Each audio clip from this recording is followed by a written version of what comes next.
Don't know, I'm not watching. I'm playing Battlefront. Good evening, ladies and gentlemen. Welcome to JV Live. This is the very final JV Live of the year, as I will not be doing JV Live next week on account of it's fucking Christmas Day. And I intend to be drunk by midday. And also, the week after the Friday is New Year's Day. So we'll all be drunk. Oh, also, it's now Saturday, not Friday. I hate to confuse anybody, but yes. We're here. We didn't do it yesterday because I was in a really, really shitty mood. And I was really tempted to kill the world. What was that with you anyway? Were you just being a giant bitch? No, I go through patches of just having really, really dark days. Oh, okay. I thought I might have poisoned you with my juice. No, actually. That would have been funny. I wanted to speak to you about that because the rhubarb custard, alright, yeah, I will admit it was a little bit raw, but it was very vaporable. But the other one, the strawberry milkshake, was it? Was that number 21? 22. 22. That was very, very nice. Aha, I have another bottle brewing at the moment, because I'm going to see what it's like after months of steeping. I think it'll be really good because the flavour was there, but it just a little bit too subtle. But then after it was only about 4 days old, so. Yeah. But I remember you saying when you got the stuff. Anyway, less of the vapey vape and more of the talking bollocks. So I'm going to introduce the panel. We'll start with Martin because he's currently also doing something else, which may or may not be research. It's definitely research. That's what it is. Yeah, definitely research. So Martin's doing research. So if he just randomly shouts obscenities, like that. Sorry. Hi, I'm playing Battlefront and being very distracted. So hi there. Sorry, Ryan. He will try and join in the conversation. Once I'm finished this round, I will. Yes. Also joining us this evening is JV Live regular panelist, Mr. Gords. How the devil are we? Evening, everyone. I'm good. I've spent all day playing Lego with the kids, so I'm not in the least bit wound up. No. This is why we usually do JV Live on a Friday. Because then the ones of us who have to do stuff in work on a Saturday don't have to then rush around to do this. And also joining us this evening is David. Good evening. Say hello to the one viewer we actually have. Hello, I'm guessing that's probably Sean, actually. It could possibly be Sean. Yeah. But, hello, everyone. Because I know last time he was with us, he was trying to log in and the chat roll was playing up for him. Oh, that's I've not even looked at chat roll yet. Is anyone else in, or is it just us talking amongst ourselves? There's 5 people online, and I'm assuming that 4 of us. 4 of them are us. 4 of them are us, and there's another one. So I don't know who the other one is, so there we go. Hello, so yeah, it's pretty much us just talking shit as per usual. Hey, always fun. So what would you like to talk about, and not Star Wars, because I haven't seen it yet. And if anybody spoils it for me, I will find you. I will kill you, and they will never find the body. However, you have just told everyone that you will do that on a recorded internet show.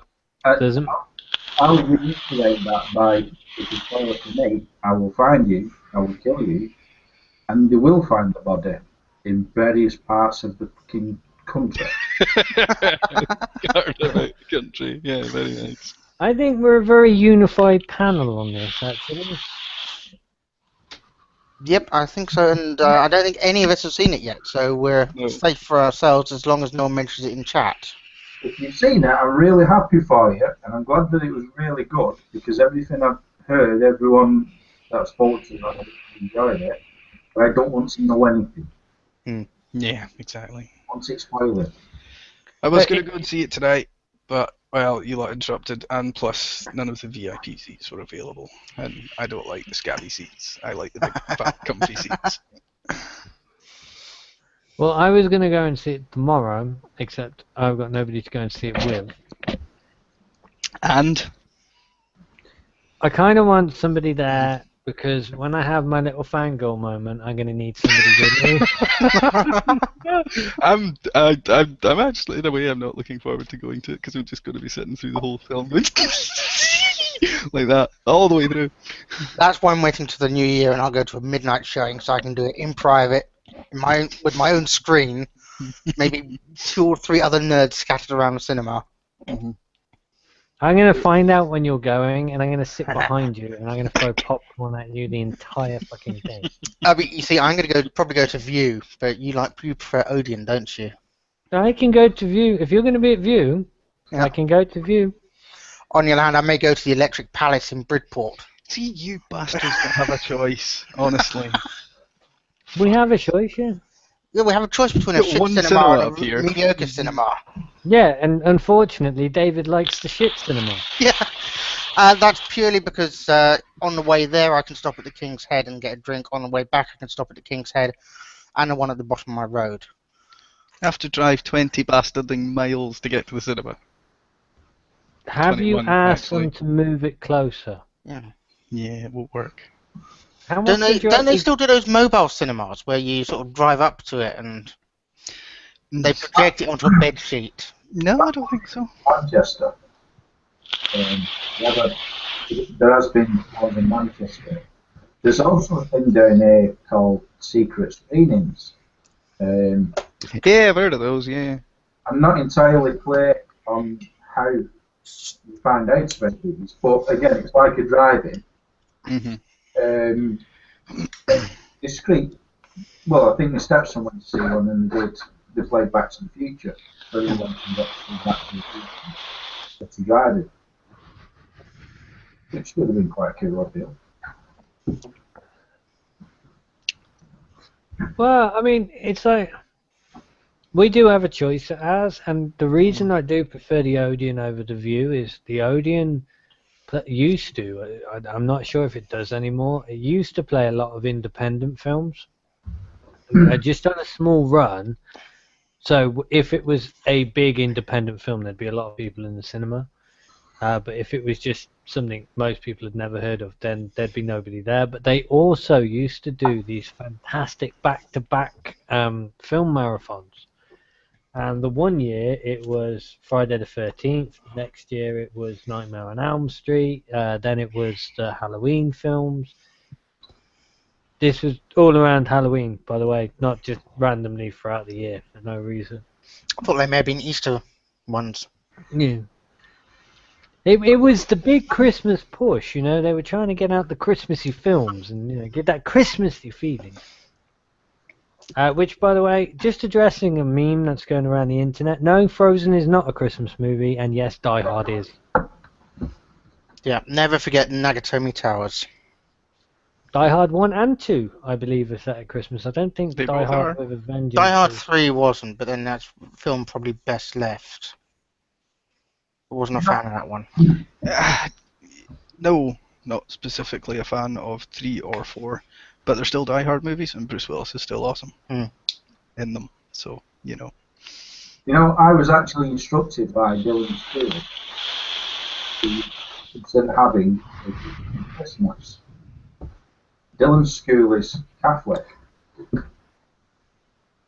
So, I actually researched what a traditional Christmas entails. Well, first of all, you have it in February, not December. March. He was born in frickin' March. February, March March. is- It's not December. No, the traditional Christmas, as the Christians considered it, was actually started by the Romans. It started on December the 17th and ran through to December the 25th. No, that's the pagan That's holiday of Yule. No, Yeah. the Romans purloined. co-opted, yeah. The Romans had their own at the time as well, though, which was also a week-long thing. What they wanted to do was tie the pagans into the Christianism. Because Romans weren't Catholic up until a point. So before Hey, that, someone's they had managed to their log in. they had their That's right. Well, I forget. It was like the Greek gods, wasn't it? it turns out that their traditional Christmas entailed roughly a week where you could not be prosecuted for criminal Anything. act That's the one. Yep. Sounds good to me. or murder. It was you're missing. There was also the sacrifice thing as well. Yeah, what they did was they picked some mug who they fed them all sorts of food and whatever else for the week. Food, drink, and sex. Yeah, and then at the end of it, they killed them. Yes. So I turned around to the school and said, well, I've done some research and it would appear that this is what a traditional Catholic Christmas entails. Are you going to give me a free pass for this? And they said no. To which I replied, so you don't really support a traditional Christmas then, do you not? I don't think they like me, to be honest. Yes. Catholicism brought together that particular holiday was in within the Roman Catholic Church to begin with, or Christianity, the origins of whatever you want to call it, and then the December 25th thing was pulled in from the pagan festivals around Yuletide. I To would be just fair, I like to, don't think that any religion likes it when you question them gods. and I would You also, poke holes in their philosophy. They don't like it when you point out that they're nothing new. And they've got nothing new and they bring nothing new to the table. that's not necessarily true, right? Because I said this before, and I'll say it again. Odin promised to rid the world of frost giants, and I've never seen one frost giant. But then also, St. Patrick said he'd get rid of all the snakes from Ireland. Are there any snakes in Ireland? There's shit tons of snakes in Ireland, and I ain't talking about the guy who sits at the end of the bar neither.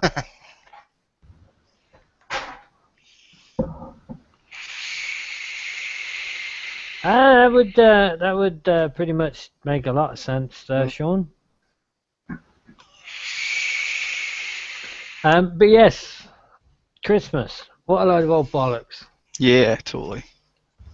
If it wasn't for the kids, it'd probably not bother my arse. Yeah, I'm probably in the same boat, considering today I spent most of it making mincemeat, tempering chocolate for making truffles and so on. So I was already pretty much drunk by about 10 o'clock this morning. Wait, hang on a minute. You're making truffles? Yes, well, I'm not going to buy them. I'm coming to see you. Wow. Yeah, the problem though, Ryan, is that they're rum truffles, and I know you don't like rum. Star Wars Force Awakens shattered box office records already. I don't like rum. I love rum. Yeah, but I used lamb's rum, unfortunately. 'Cause it was Oh, all I had lying around. What do you use that pish for? Nah, lamb's rum's alright, actually. I don't mind it. It's the stuff my mother drinks in rum and black. Yeah, So, if you're gonna, a lot of people use lambs and stuff like that. The lamb's maybe ain't too bad. It's, I mean, yeah, I do prefer a spiced rum myself, but you know, beggars can't be choosers sometimes, and you know, it's better to have something like lambs than a white label rum that's about £6 a bottle. Yeah. Because I actually like to have my spirits quite strong. I don't like to have a lot of mixer in them. Because generally what I do is I reduce the mixer throughout the evening and then I just have a glass of rum. The way I tend to work it is the mixer sits in the bottle next to the glass. And I consider that that's mixed enough. Yeah, you like me, Gorge, you don't actually open the bottle of mixer. No, it just sits there as a token gesture. Ah, okay. You When know. I have gin and tonic, it's just the gin and the tonic is in the bottle unopened. Yeah. He's been using the same bottle of tonic since 1984. Yep. It's economical. It is economical. You spend far less on a drinking session when you only ever use that one mixer that never changes. Exactly. It's It's there for the next drinking session. It's kind of like when somebody offers me whiskey with ice, Yeah. No, that's just wrong. Because sometimes it takes me a while to drink a whiskey. Hmm. Not because I don't like it, because I really like whiskey, but because sometimes I just like to mull over the whiskey. I'm not a gulper. Although, have you tried the whiskey stones? No, I need to get one because you can get them in the shape of a D20. Yep. You can also get them in the shape of Death Stars. I am gonna need a lot of fucking whiskey. Yeah. Personally, I just use. I've got some metal ball bearings actually that I've tried using, and it works quite well. Then you get the metallic taste on the whiskey. It depends how much whiskey you drink.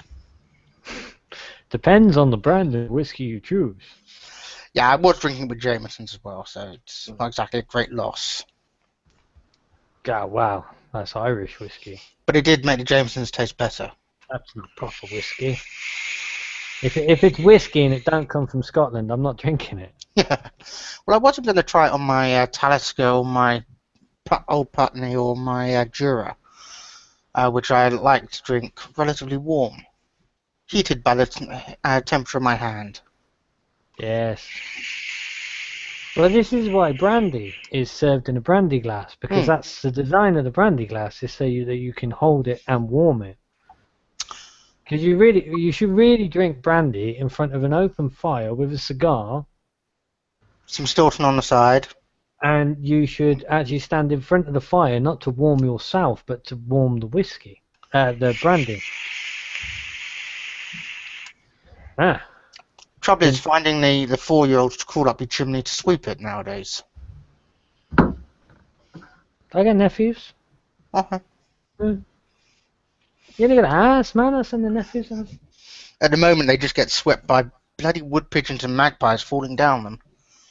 Give the youngest one enough bloody sugar and he won't even need. He'll just go straight up the fucking chimney.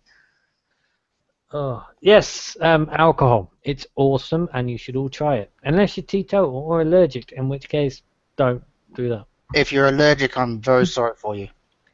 I actually know somebody who's allergic to alcohol. Are there support groups? Did anyone see the story about the person who's, I think it was his lower intestine? It actually ferments carbohydrates. Oh, yeah, I saw that. He has to have a special drug, doesn't he?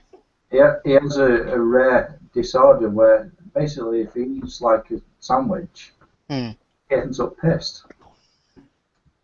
Because it's not that he's drinking it goes into his stomach, it's actually absorbed into his bloodstream.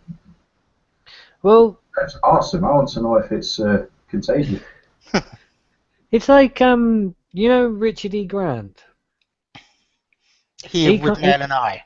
Yeah, who played the most fantastic fucking drunk in With Nail and I. Cannot drink. It makes him violently sick. He played the best drunk in the world. It's the bit with the lighter fluid that gets me every time, and the bit in the pub when he goes to the toilet and the bloke next to him's like, "Pawns, what? Perfume, Pawns." But just go and watch. If you haven't never seen With Nail and I, go watch it. What I'm saying is to the people that might be watching. I assume Sean's probably watched it. Yep. And although Sean's actually 12 years dry, according to chat. Wow, congratulations. Yes. Thank you for saving some for me. Yes. This is what I say to vegetarians when they're like, I don't eat meat. That's nice. More for me. But I eat enough for the both of us, so everything's leveling out. It's going to be okay. And you tell your vegetarian friends they can stay vegetarian, because I know enough people that eat as much meat as I do that we're going to be okay. Although technically we are vegetarian even if we eat meat, because the meat only eats vegetables and plants. So technically we're carrying on the cycle with them. Right, seriously, do not get me singing The Circle of Life. Didn't get you singing full stop. Jesus. you sound like you'll be tone deaf. Cool. Have you finished playing your game now? I have. I've been listening for ages. You're talking about booze, and I have no interest in booze, so you know. You have the odd glass of wine every now and then. Yeah, that's it. Like, Well, that's fine, because me and Fat Boy make up for your lack of drinking with our exactly. excessive drinking. I think Fat Boy might have been drunk this morning, actually. You think? Did you think? Would it have anything to do with the fact that there was a post every 5 minutes from him? Not to mention it made no fucking sense whatsoever.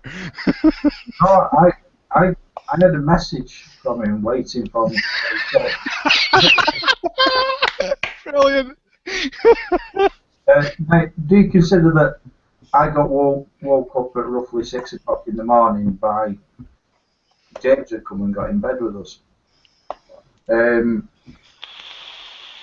So 6 o'clock I realised that he was there and, you know, come on, go and get back in your own bed then, I can have an hour in bed sort of thing. Check my phone to see what time it was, and I got a message off Martin saying, you know, are you alright, everything? And vigorously I responded. And then you were stuck there for an hour and a half. You must be passed out by now. No. I've got an inkling that he's sending me a Christmas card. Yeah. Or at least he has it in mind to attempt to send me a Christmas card. It's quite nice, yeah. I will be honest, that the one saving grace I have now is I have you lot to take that all away from me. I don't get these messages anymore. Because I'm like laying in bed at 3, 4 o'clock in the morning. I'm just about to go to sleep. Because I never go to sleep until about 3, 4 o'clock anyway. Mm-hmm. And my phone will ping. And it will be Fat Boy. And stupidly, I don't know what fucking possesses me to do it every time. I always answer. Because I hate... it doesn't bother me if I message somebody and they don't message me back straight away. I'm not fussed by that. But I hate when people can see that I've seen their message but not replied. Yep. That is the one downfall of Messenger, that you are aware of how up to date the other person is on the conversation. It's like using MSN all over again.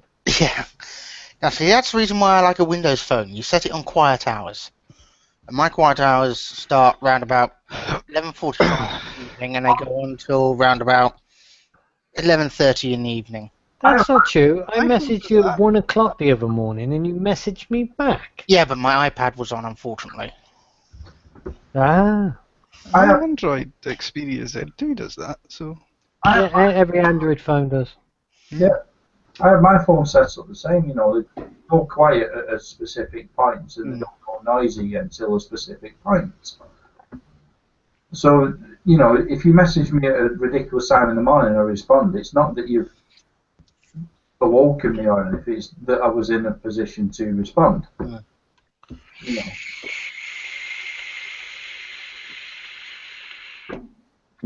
Oh, yeah, but Fat Boy's messages are generally Incomprehensible? incomprehensible, but in good meaning. They're not. They're never like malicious. Well, the ones to me are malicious, but then that's just how we roll. So, I mean, you should hear some of the things we call each other when we start a Skype conversation. It's unbelievable. Alright, cunt. Example. I'm still quite fond of Cunty Bollocks. I think Cunty Bollocks is a nice one. Bundle cunt, that's a good one. Oh, I'll have to remember that one. That's a good one. Yeah, they are always well-meaning. They're not malicious or hateful. Indeed. It's just the only time he actually starts to think of others is when he's pissed. Go figure. When I'm pissed, all I can think of is, how long would it take me to get down to the kebab house? I was about to say, make sure they're clean thoughts. The missus is listening. So, yeah, that's all I can think of when I'm pissed. Because we've actually got a decent kebab house in Worcester. It's not. Have we? Yeah. haven't found that yet. Well, I say it's decent. I've only ever used it when I'm pissed, so I assume it's alright.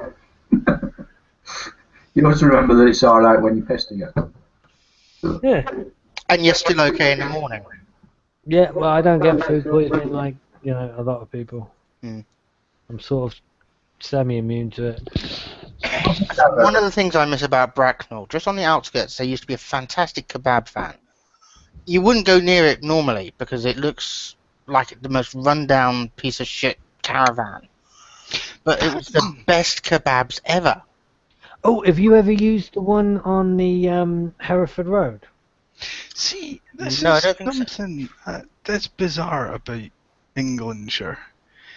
The amount of bloody snack vans and shit all up and down all the roads and all over the fucking place. You come up here, you get fucking, restaurants and cafes and shit, truck stops and whatnot, nice buildings that you can shelter in and have a night to eat. Down there, you've got a bunch of fucking snack vans. What's with that? Well, you see, we've got the climate that allows you to eat outside. Bollocks, you do. Not only that, you'll find most of the snack vans are located on quite busy routes. Yeah. Where you can't actually have a building because it's all greenbelt. So you've got all these little lay-bys and stuff, so the snack vans just put up there. That could be it. Each one's got their own little thing. I mean, Just there's plenty of truck stops and shit on the motorways and stuff, right enough. But yeah, that could be it, Greenbelt thing. Yeah. Yes, overnight snack vans are a southern thing. You don't see them up there.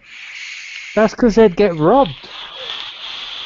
No, it's just that we have that many fucking terraced houses that have been converted into cafes and then converted into kebabs and pizza shops, so we don't need them. But butty vans, in my experience, are actually a thing that's in decline. Bear in mind that my frequentation of butty vans happens at roughly dinner time or a period from about 10 o'clock till roughly 2. Now, go back 5 years and I could guarantee that no matter what industrial estates I'm on, there will be somewhere where I can acquire food, either going into a job at about dinner time or coming from a job at about dinner time. Now you have to be very, very strategic. I think part of that could be also you've got lots of small companies go around delivering food and sandwiches and so on, which is great if you're working in a modern retail or business park. There is some of that because I do service some of those companies, but a lot of it is 5 years or a little bit more ago. Every single industrial estate is full. There might be 1 or 2 empty units. Now, the vast majority of industrial estates that you go on, or enterprise parks, whatever you want to call them, some of them aren't even 50% full. So if there's Now, a lot of that, we've got a lot of that around us. I mean, the industrial estate I work on was always full. Every single unit was always taken. Yep. And then all of a sudden, we were the only ones actually taking a unit on our floor. Yeah, what the fuck happened to Autoglass? They've just disappeared. Autoglass is still there, aren't they? They weren't there when I drove past after dropping off the juice. Because it always used to be a nightmare getting your car in to get parked or just to get anything done down there. A bit like when you're dropping off jobs at Rich Print. I don't know, because Rich Print is still there. Cause Yeah, you still see the paper lorries coming in. Because the bloke because they've got the same driver, pretty much delivers to them almost every single day. Sean keeps dropping in and out of chat. Actually, all his posts have just disappeared. Yeah, I noticed that too. Yeah, Chat's I'm being getting funky. exactly the same thing, and I'm not deleting them, and there's nobody else in deleting them, so I don't know what's going on. You having connection issues, Sean? It wouldn't, even if he's having connection issues, it's Connections. Why would his post disappear? His post. I've just watched his post. Yeah. Here. He's just said there's loads of 24-hour ones near him, and it's vanished. I don't know. Chat roll's going anyway. In the new year, we'll have a new chat thing. Which reminds me, I still need to go and code that actually. Just grab a PHP one from GitHub or some such. SourceForge. Isn't there a way of like pulling in the Google one like the one that we got using there. No. No. Oh well, man. I have looked into it. I really would like to because the actual live chat from the YouTube site is pretty fucking good. One thing they won't give you the source code for. Google will give you the source code for almost anything that they do, except that. All right. Well, that's a shame. Well, I suppose you could always try doing it a live feed from a Google Plus page. Oh no, sorry, no one uses Google Plus, do they? Google Plus is technically not even a thing anymore. Oh, okay, well, I posted links to this up on Google Plus this evening, so sorry about that. See what happens. Was on Skype vid chat. Ah. Yeah, but I can't understand why his posts are disappearing. That's kind of disturbing. Yeah, why is someone editing Sean? But they're not. That's the thing. The only person who's in chat that can edit Sean is me. No, but that's what I'm saying. Unless GCHQ doesn't like what he's got to say. If any GCHQ is going to shut anybody down, the feed would have gone by now. Why is that all the SWAT team at our doors? Hey, speak for yourself, alright? Well, you not got doors. No, I've never been raided in my life, and I never intend to be. No, me neither.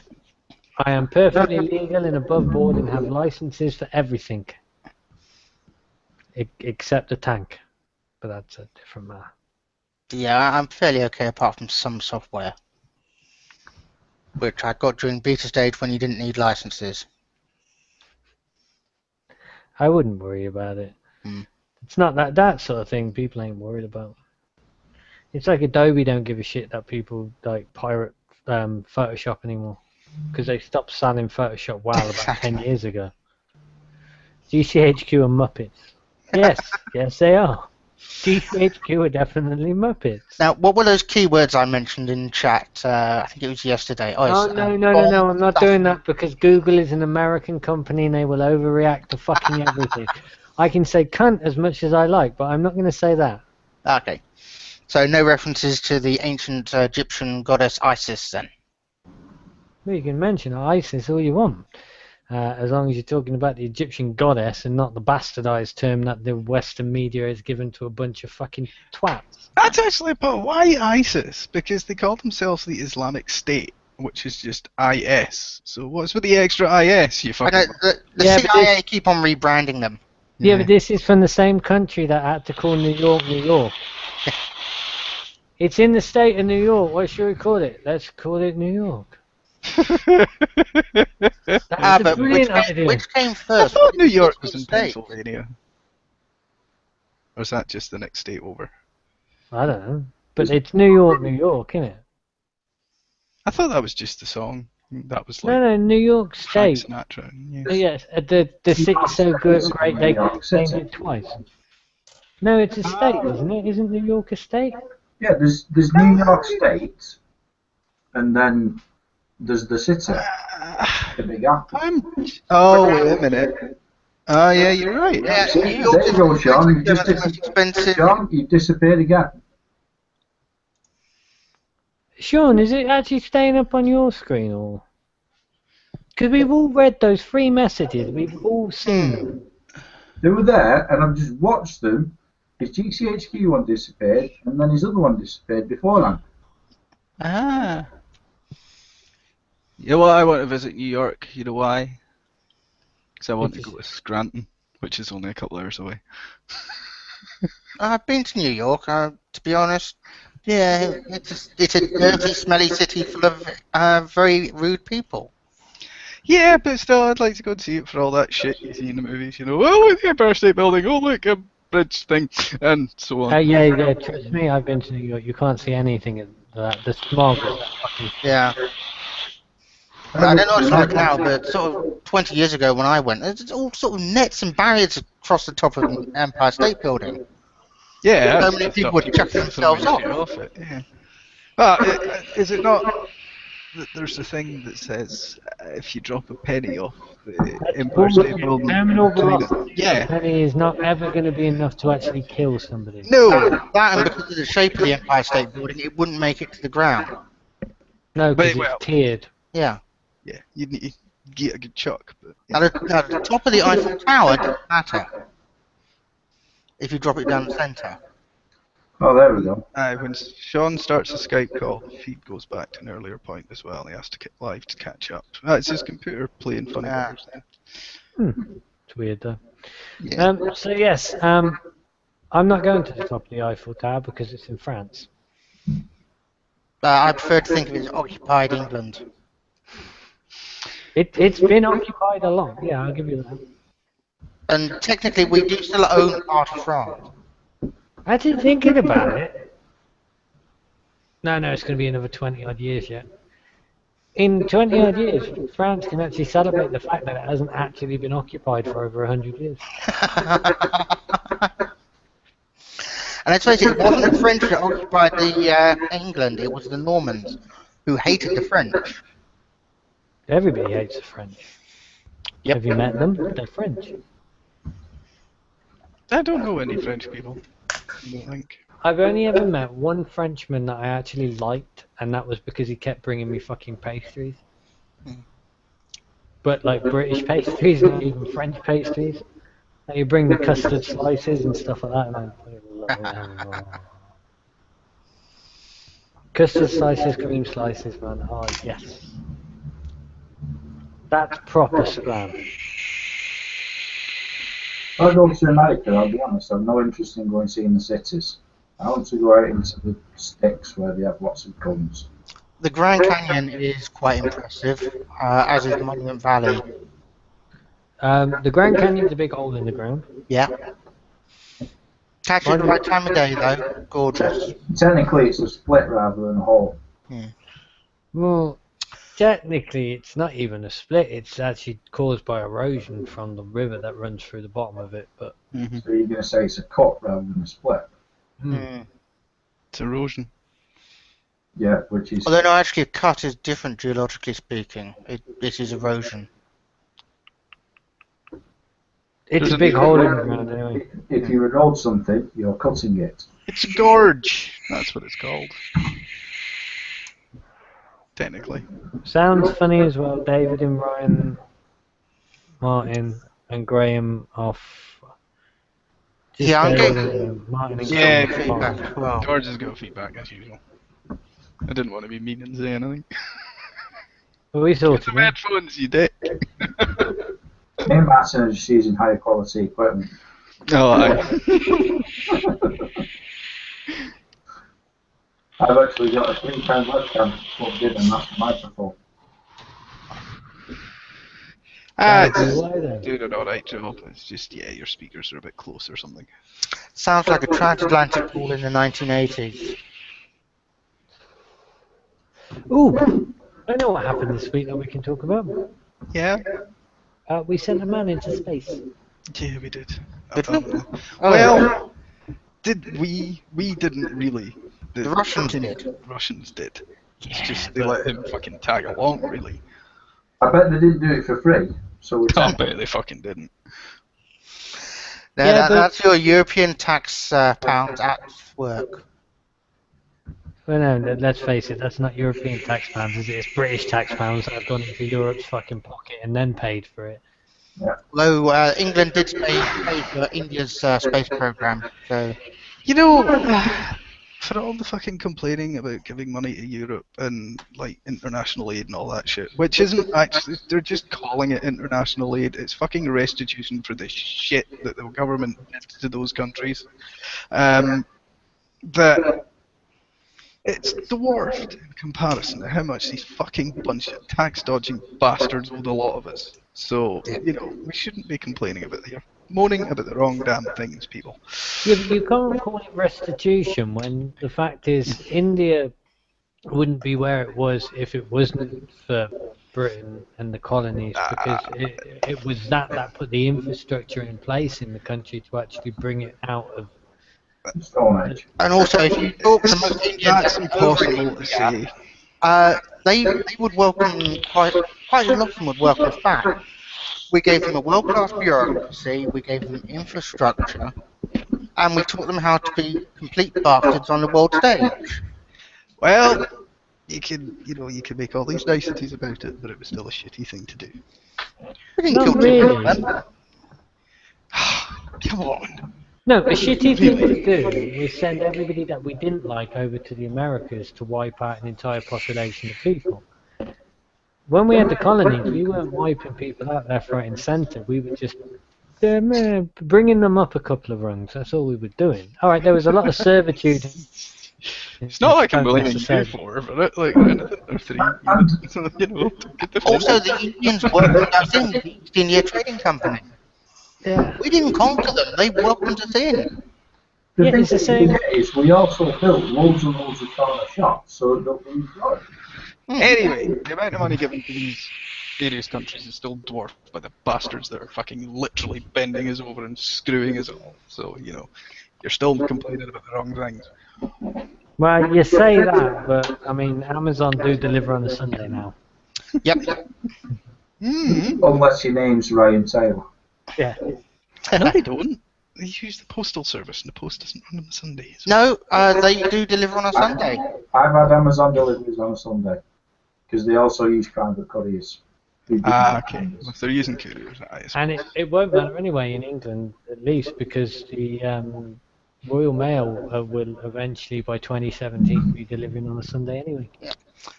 Back in a moment, something just crashed into a wall outside. Cool.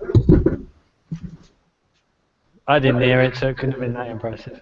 It was probably the fault of the EU anyway. But this is the problem we have with the EU is not the fact that people are dodging tax, it's the fact that entire countries are dodging tax by bankrupting their entire society by making stupid mistakes. Yep. Anybody running a country should not be able to make a schoolboy error. You say that with the fucking government that we're stuck with, seriously. I don't know what you're laughing at. Moron. 5 more years, mate, and SNP will have even more power. They're doing the best they can with what they've got, and they're not fucking shafting us all. So, can't complain. At least in Scotland, you've still got free universities. Yeah. And They do you've good got- shit for us. You get investment from some international diplomats as well, so I believe. No, not that I'm aware of. Well, Donald Trump's got a golf course over there. Nah, he's paid for it though. It wasn't him paying the Scottish government for it. It was him paying landowners and whatnot and being. That's what I mean. Investment from an international diplomat. Yeah, but he's not an international diplomat. He's an asshole. Yeah, that's a different thing. He's fucking. How much of London does Norway now own? Not a lot. That's. Yeah, you'd be surprised. I'd be Quite quite a lot. I'd be quite happy if Norway owned an awful lot more than England, I can tell you. Yeah. You're having a laugh, and do you know how much a pint is in Norway? But their fucking wage is way, way higher than ours is. Oh yeah, that's why why a pint is like £9 over there. Yeah, because they can afford it anyway, so it doesn't matter. It's about ratio, not how much it is. To us, it's because we get paid shit. Well, we only get paid shit because it doesn't cost us so much to buy everything. That's not. It doesn't. I mean, you No, we mainly get paid shit because the government tops up the wages of people, which permits companies to get away with it. Yeah, exactly. You know, if the government And put even more if- pressure on these shitty companies that can't stay afloat without paying the workers shit, then we'd all be in a better situation. Yeah. Well, it's not actually true because I mean the country's gotten so used to shit wage. If they act, say, tax credit, which is the top up you're talking about, then these companies wouldn't start paying you more just because No, the entire country would fucking fall apart. I honestly think that the companies should be having more pressure leveraged on them to pay the workers properly. Absolutely, and pay your fucking taxes. If someone goes out to work for 40 hours a week and can't support the family, or make a significant contribution to supporting the family, because most families need 2 wages coming in. There's no 2 ways about that. But, Yeah, you know, if 2 of you are going out to work 40 hours a week, and that is not enough to support your family without top-ups from the country, then that's no one's fault but the company. Mm. They can't operate that company at a profit and pay the wage properly. No, Then they they should be operating. the government that allow them to do so can also be blamed. Exactly. It's down to the government, you know. I can fix the entire situation. All you need to do is vote for me for Prime Minister. Well, you need a political party with more than 330 seats in the House, first of all. That's fine. I'll take over the Conservatives, the Liberal Democrats, and Labour all in one foul swoop. I won't bother with the Liberal Democrats. Yeah, I know. It's about Look, saying they've what's the got point of that 7 one? seats that I want. Those are my favourite seats in the House. They got the best view, nice, breeze to heat ratio. It's all good. You know, in all honesty, at least when it was what would you call it, a dictatorship or a monarchy, if you prefer, at least we could kill the fucker and get them replaced with someone better. And if they weren't any good, you could fuck them off too. yeah, but the problem is we tried that. We got Cromwell, Yeah, well, you know. who bred the Puritans. But then on the bright side, we got rid of the Puritans to the States. Yep. And look at the trouble that's caused us now. There's always If at any point any Native American person is watching this, we would like to wholeheartedly apologise. Yep. We kind of hoped that they were going to sink about halfway over. It wasn't intentional. And to be fair, Scotland did try as well, and their entire economy disappeared. Right, don't get me fucking started on that, sunshine. Just don't, right? Scotland loves being under our boots here. Sometimes you are lucky you can't get strangled through the internet. If they didn't like it, they would have got rid of it, and they haven't. A long time ago. Yeah. Yeah, but by that same logic, everybody's complaining about the Conservative government. We recently had an election and the Conservatives got in. Yeah, but when you look at who the opposition were, Mm-hmm. would you really want Miliband representing us?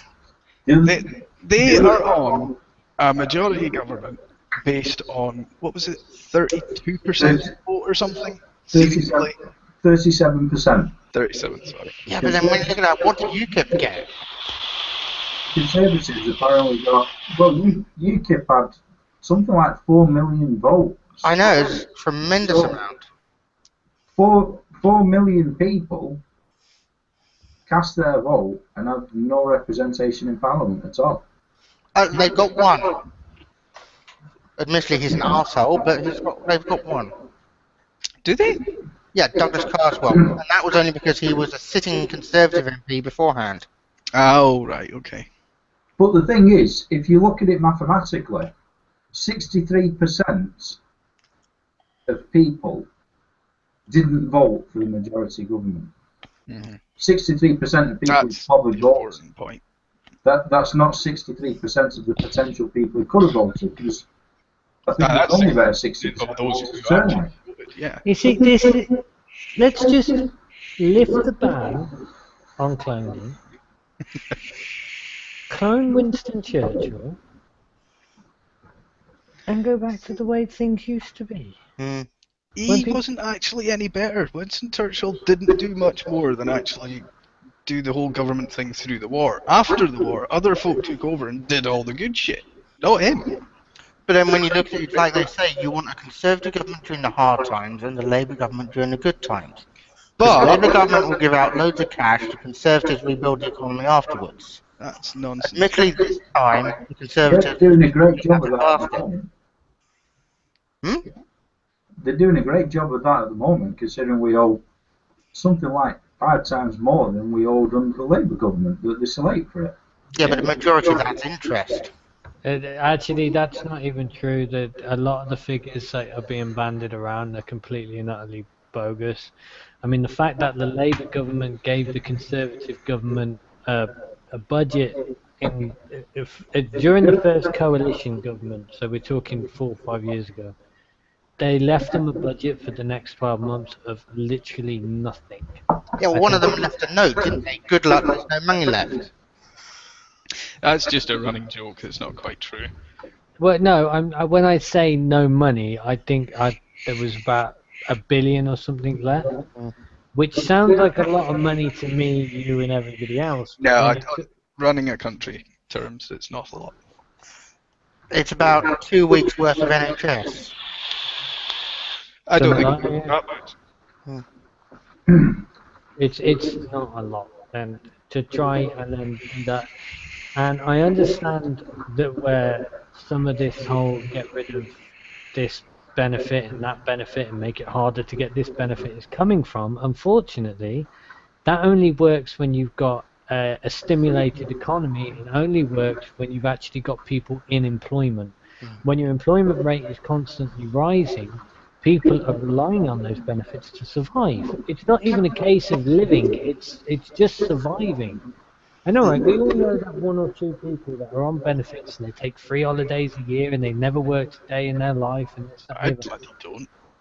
But the majority of people who are on benefits because they need to be on benefits. And they're also paying into the economy because the majority of them are working, whether they're working part-time or full-time, they're still working and they're paying in. They're paying taxes on the food that they're buying to feed their children. They're paying taxes on everything. The benefits should be there to support people who need it. You know what? Don't forget, Take pretty much, the average unemployed person and look at the tax that they put into the system via the likes of VAT and so on and so forth, that they pay in through having to buy their essentials, pay for their housing, so on and so forth. Now, regardless of whether that's coming from benefits or not. And then you look at the likes of George fucking Osborne that hasn't paid a penny in bastard in tax in the last 5 years. Unemployed people are putting more into the economy than that fucking tit is. And don't forget, the only time he's actually paid tax is when the government has already paid for whatever he's doing. So Exactly. So you want to see a fucking benefit scrounger? Fucking go look at Buckingham Palace and Houses of Parliament. Buckingham Palace, you can't say Buckingham Palace because the royal family bring in about 100 times more in revenue than they actually take. It's an impossible figure to quantify. That's absolutely untrue. Just from her, because she does horses and stud farms and stuff like that. The tax that is paid through that is more than she actually makes. It is given to her every year. That's where a lot of the royal family's money comes from. Because if it doesn't matter how fucking lame that horse is, if it comes from one of the royal studs, it's worth a lot of money. And also, have you ever tried to buy a pack of Dutch Original biscuits? They cost a fortune. I do my shopping in Waitrose for Christmas. They're like £4 for a pack of water crackers, whatever. A pack of cars was 99p. Less council tax is paid for fucking, what's it called, Balmoral Castle than your average fucking pensioner in a 1-bedroom flat. There you go. Yeah, well that's wrong. I don't think pensioners should have to pay council tax because they've been paying in their entire fucking life. Yeah. And also, Balmoral is actually technically a national monument and not owned by the Queen. Maybe it's not, but what's the other one? Which means that There is one. the Scottish government should be paying tax on it. has someone seen the current story circulating about an Essex council? Which story? They're proposing charging pensioners £26 if they fall over to pick them back up again. Oh, that's disgusting. No, I don't. I haven't actually looked into this, but by the looks of the websites that are actually posting it and the links that have been put up for me, it looks like somebody has basically got the wrong end of the stick, and then all these websites who don't do proper news have jumped on it. Well, the BBC have jumped on it. Yeah, Yes, like I said, anybody who doesn't do proper. yeah. Granted, it's generally the mainstream media that's picked up on it. Balmoral Castle's owned by the royal family. still. It's only classified by Historic Scotland as an A-listed building. It's not owned by them or controlled by them. There you go. You should think yourself lucky you've got the Queen's Holiday Home just down the road. Yeah. Just down the road. It's fucking ages away from here. Yeah. Fortunately. How many hours? 2, probably. Oh yeah, but in Scotland, 2 hours down the road is like from me to David. Yeah. That's no. Surely you should be pleased that an English monarch has somewhere to put the feet up in Scotland. Yeah. Technically, she's. That thing about strangling through the internet. Hey, I have Windsor Castle on my doorstep. Growing You up. have So what? I grew up in Bracknell, and Windsor Castle is just a stone's, well, a slightly turbocharged trebuchet shot away from me. In fact, that kebab town I was talking about was in Windsor Great Forest. They're wonderful buildings, as are all castles and things like that. They should just be getting put to far better use than a fucking temporary bastard and holiday home. Well, is it open to the public, like Buckingham Palace? Or Windsor No. Castle? Use as James often Palace? that could be made of these things. What use would you have them made into? God, you could make a fortune off of, like, I don't know, set up a fucking hotel, bed and breakfast in it, for example. You'd make a damn fortune. Yeah, but who's gonna actually own it? It'd have to be owned privately. It doesn't have to be. No. Why? See, why do you always... You guys, something against national industry or something? No, I haven't got anything against national industry. It's just the fact that national industry no longer exists after the manufacturers got rid of all the fucking coal mines. It doesn't have to not exist. That's the thing. It can Thank still you be very redone, much. you know. I'm very proud of my Welsh background, and you practically destroyed every single fucking family. Oh, we're up here with the same with the coal and the steel and all the rest of it as well. Yeah, no, I completely agree. Basically, Wales and Scotland and the North was put out into the fucking cold, and London was, told, don't worry, we'll be okay. Mm. Yeah, but then most of England was basically privatised, so... They privatised fucking everything. But Well, technically not. It is nationalised. It's just nationalised by other fucking countries. We don't have a power industry. We don't. Our power industry is owned by France and China now. Yep. Exactly, it's not ours. We don't Railways have- are owned by Denmark, Norway. We don't even have an So on and industry so forth. to deliver the fucking post anymore. No. The fucking National Lottery is owned by a Canadian company now. no, wait, actually, technically, you can't be dissing the Canadians because they're part of the Commonwealth. They have the Queen as their figurehead. So technically, they are our brothers and sisters who have really shitty neighbours. Unlike the French and That's why I Chinese. speak French. I'd say the French are finest since they've got really shitty neighbours as well.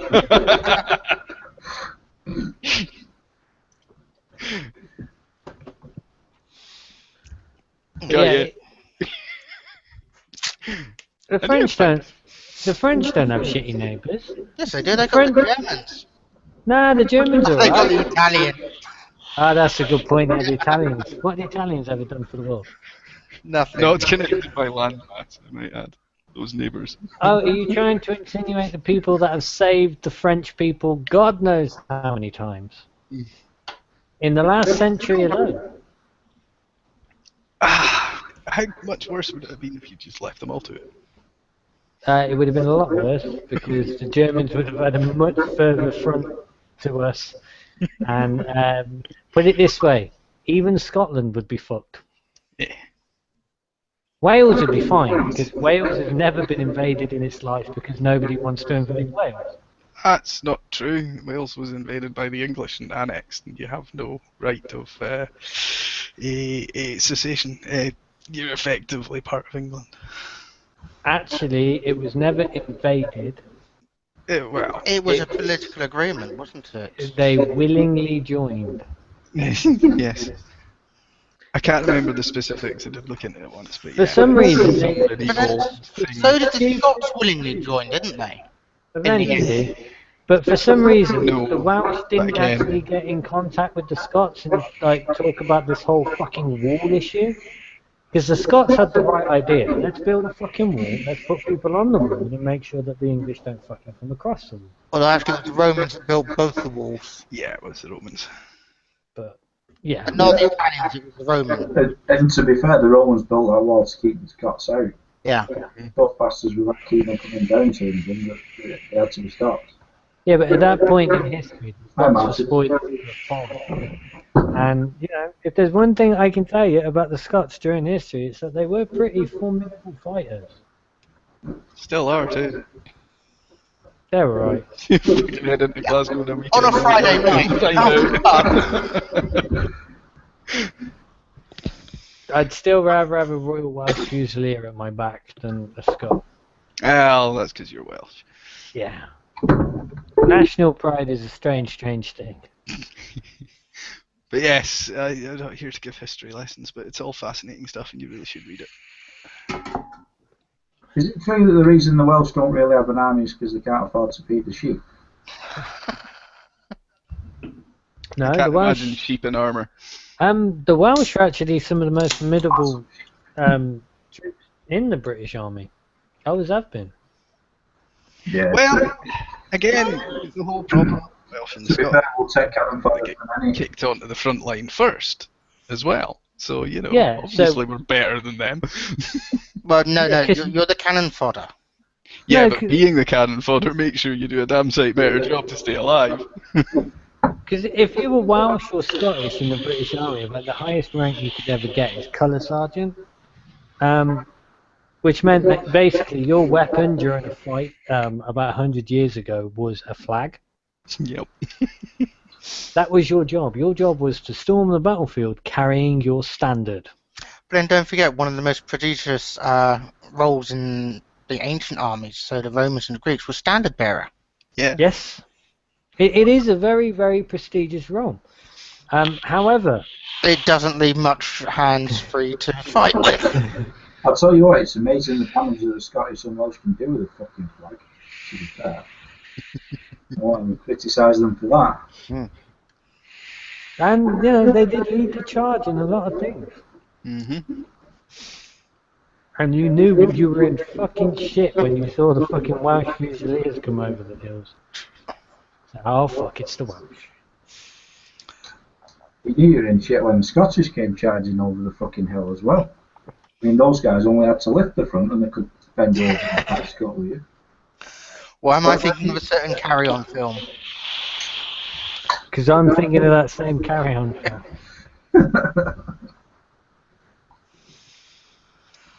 But yes, let's not insult the Scots or the Welsh any further, please.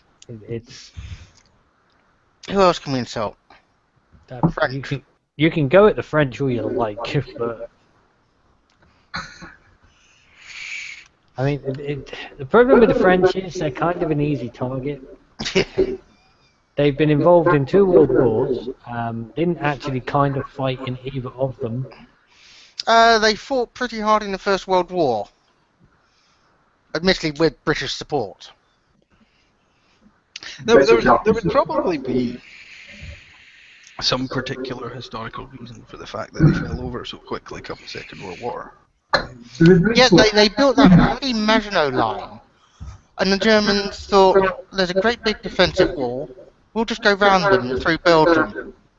And over the top of it. No, I mean like a particularly historical reason why they were so poorly defended and so on, and so easily overrun. I've never actually looked into World War II and all the background and things. here and there. Because after World War One, there was a big armistice that said anybody in Europe had to basically reduce their armed forces and whatnot. Yeah. The Germans were building up armed forces, artillery, and all this very, Against very the fucking- treaties. Yeah, very, very Mhm. fucking secretively, Mm. and everybody else was sticking to the treaties because nobody else wanted a repeat of the Great War. Yeah. There is a Yeah, I figured reason it'd be something they like call it the Great War, and then all of a sudden, France is invaded and the Germans are bombing the shit out of Paris. Everybody. Which, to be honest, I've been to Paris, and it could probably do with, you know, a bit of redecorating.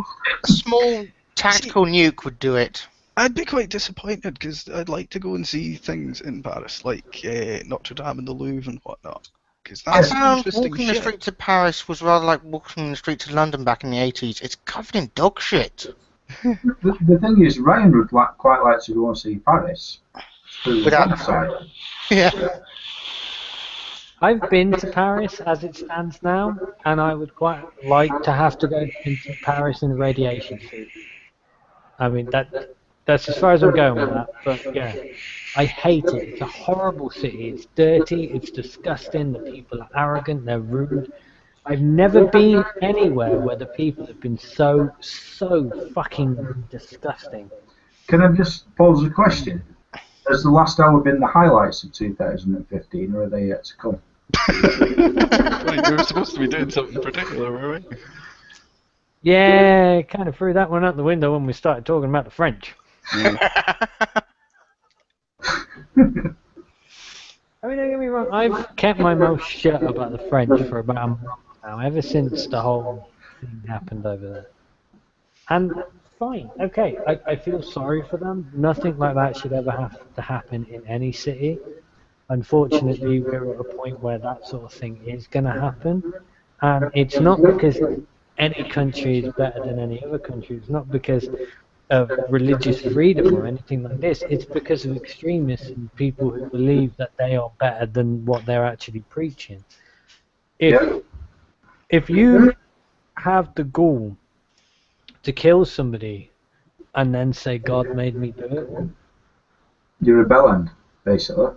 somebody should give you the old yellow treatment, take you around back, put a fucking 12 bore up to your fucking temple and blow your fucking brains out.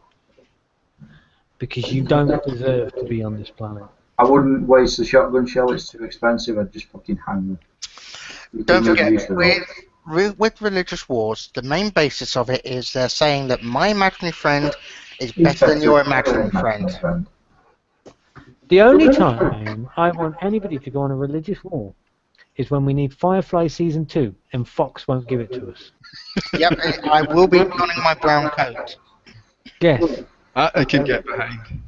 there will be a lot of brown colours. And I guarantee you it will not be a brown trouser situation. But yeah, Let's just hope it's not a repeat of Serenity Valley. please. Never gonna happen. That was fixed from the start. Bollocks. No, I've got to be honest, in my mind, we were sort of done with Holy Wars by about, what, 700 AD, maybe? Mm. No. When were the? I mean, don't get me wrong. Well, we switched from the Crusades to the Spanish Inquisition, didn't we? Yeah, pretty much. Yeah. And England sort of seceded from Rome when Henry couldn't get his divorce. So that counted us out of it. Yeah, but you got to look at it this way. The only way Britain freed itself from the Roman Catholic Church was because the king couldn't get his end away with the right person at the right time to get the right baby. So because a king couldn't pretty much perform the way he expected himself to perform, bearing in mind he was the king and he needed an heir, we had to change our church. But then just after him, we also got one of our greatest queens ever.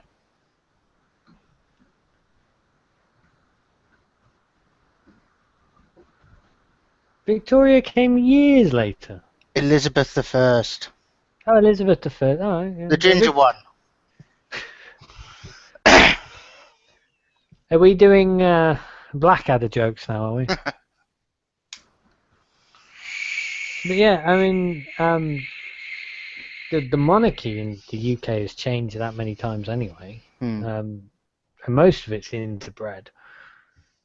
But I do support the monarchy. I would rather have a monarchy than the government we have in place now.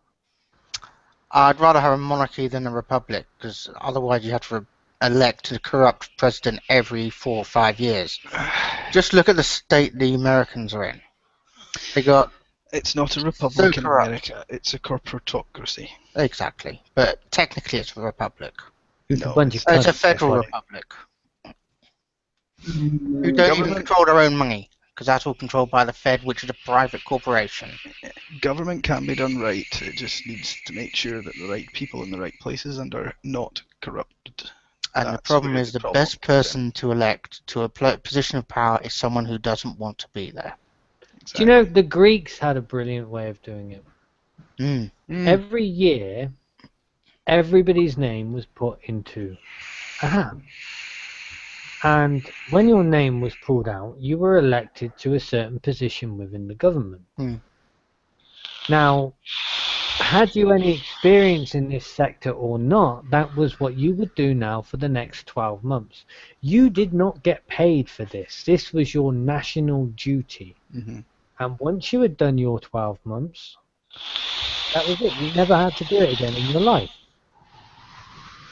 But because you were only there for 12 months, and because you might be doing something that has no connection to you in any shape or form, people just did their best for the position. They weren't always the best person for the job. They seemed to do quite well. And Sean said, and if you failed, If you they failed, you got stoned you. stoned. So, yeah. It had a genuine reason to make sure you did well. But no, that's it. You shouldn't have downsides. 90%. Well, okay, let's probably a bit more than 90% of the problem the current government we have is a bunch of fucking millionaires running the country. Millionaires have no fucking clue whatsoever. Also, they have no experience. Have to live and survive. You And look they- at Cameron, he was PR or something like that before. Aye, exactly. At least Osborne's got a degree in economics, but then so did Lawson. It's Look where like that this. is. It's like this. You wouldn't elect a child to be a head of state. And the reason you wouldn't is because they've got no comprehension on how things work. When you've been gifted with everything, you've gone to the best schools and had the best education, You still don't have a fucking clue how things work. you don't understand until you've done a proper hard day's work with your own hands and done something where you actually have a physical labor to do. You don't understand the value of a pound. And until you understand the value of money, you'll never appreciate money, and you'll never understand how much just a small little stipend to somebody who's working hard can mean to them. It doesn't mean that they're going to go out and work any less or any less hard than they already are. They're going to work twice as hard because they know they're getting something extra in return. This government was built off of the this country was built off the backs of hard-working people, while the people in power, the people who never worked a day in their life, profited from it. We saw it during the Industrial Revolution. We saw it. We were the best engineers on the fucking planet at one point. We still are. The problem is we sell all our developments. No, we're really not anymore. No, I would say we were still up there. We were one of the top. The Germans are very good engineers. I'll give them that. They run a very efficient country. They know how to get around regulations. Engineers is a bit. It's progressive. Progressives is what you're looking for. You know, development, research, etc., sciences, engineering, the works. We were the British Isles in general, Scotland, Wales, Ireland, England, had huge amounts of extremely talented and extremely just fucking good people doing various things. It's not just engineering, it's lots of different stuff. Look at the birth of the railway. We had a lot of people who were very, very mechanically gifted. Look at like TV, Scotsman, telephone, Scotsman, the mouse, computer, Scotsman. That's only because specifically those things are, you know, that's why I know them. I'm sure there's equivalent things have come from sort of. Also, the light bulb. It wasn't Edison. It was, I believe that was a Scotsman, but the jet engine was an Englishman. And he gave it away. No patents or anything. Can you imagine an American doing that? No, because it's all profit. Yeah. But windscreen wiper. English woman. Yeah. That's almost a necessity, really, isn't it? It's kind of obvious it came from The here. crazy thing was, because you patented it, No car manufacturer put it on until she died. Exactly. The way a car is set up now with your clutch, brake, accelerator, that is British. Actually, having a key to start your car, that's also British. And do you know why we drive on the correct side of the road as opposed to everyone else? It's all down to the side of the sword that the cavalry riders held their sword on. It's also due to the fact that the driver should be as close to the middle of the road as possible. There you go. There's Sean saying the Irish were the main men, or would still be living in mud huts. Can't say about that one, but an Irishman developed radiotherapy. Hmm? They don't have a lot of holes in England, I can tell you that. Probably later. Wasn't penicillin British as well? Yeah. Yep. Yes. As well as the smallpox virus. English. So we shouldn't really talk about that. We did sort of infect kids with the smallpox virus to make sure it worked. No, that was Or was it you know, chickenpox? chickenpox. Definitely chickenpox. Or cowpox? One of the poxes. There you go. The modern submarine was Irish. Apparently. There you go. That makes a lot of sense. Because they are actually quite well known for their shipbuilding in Ireland. Mhm. Unfortunately, they built the Titanic, but that's neither here nor there. No, that was. That was just a submarine that didn't quite work right. No, the Titanic was built between Liverpool? It was And Liverpool and Belfast. yeah, And it was actually, there's two theories. Number one, it was an insurance scam because the Mauritania was involved in a big accident a couple of years beforehand. Or number two, it was the American owners who skimped on the cost because they used different sorts of bolts. And also, you know those watertight doors that stop the water going through? If the bulkhead had gone up to the ceiling, that would have been a great idea too. oh no, it was Titanic. Belfast. It was the second of 3 Olympic-class liners, Yeah, you had the Olympia, the Mauritania, and the Titanic. and it was built by the Harland and Wolff shipyard in Belfast. Poorly. Yeah, it was Irish. It must have just been launched from. I think it was launched. It set sail from Liverpool, but it's Yeah. built in Belfast. But at that point, a lot of shipbuilding was happening in Belfast. Yeah. But it's like now, a lot of shipbuilding is happening on Scottish coast and stuff like that. It's not really. I think they Not- backed that lately. No, it Not- was, but they keep being undercut by cheaper labour. Well, it's because we had to follow the stupid European laws. I mean, we put everything out to tender. Yeah, but why have we got to put everything out to tender? Why can't we just get a British company to make everything fucking British? Because that would be breaking European law. If you're building a warship, do you really want another nation building it for you? Nope. Because you don't want them to You know. don't ask the French who built your aircraft carriers for you. But they were, all the equipment inside was done by people like BAE Systems, that well-known American company called British Aeronautics. I will actually technically point out the fact that Britain doesn't have any carriers. No, we don't. No, it doesn't now, no. We actually just borrow the French carriers, because let's face it, the French are never going to use them anyway. Well, not again. After all, they did send one to attack Syria, and then they sort of had a little incident, and I think they've gone with the standard French tactic, which is run away. While we're talking about naval vessels, I would also like to point out the fact that during the first incident on the Falklands, we did manage to actually sink the only remaining ship that survived Pearl Harbor. That was a good day. It was a good day. Terrible day. Terrible, terrible day. Terrible, terrible. If you're Argentinian, terrible, terrible day. But then that whole Falklands thing only blew up a couple of years ago because Argentina was skinned and they needed to take emphasis away from the government and push it onto external. So they use the Falklands as an excuse, where the people on the Falklands had their vote and said years ago that they wanted to remain British.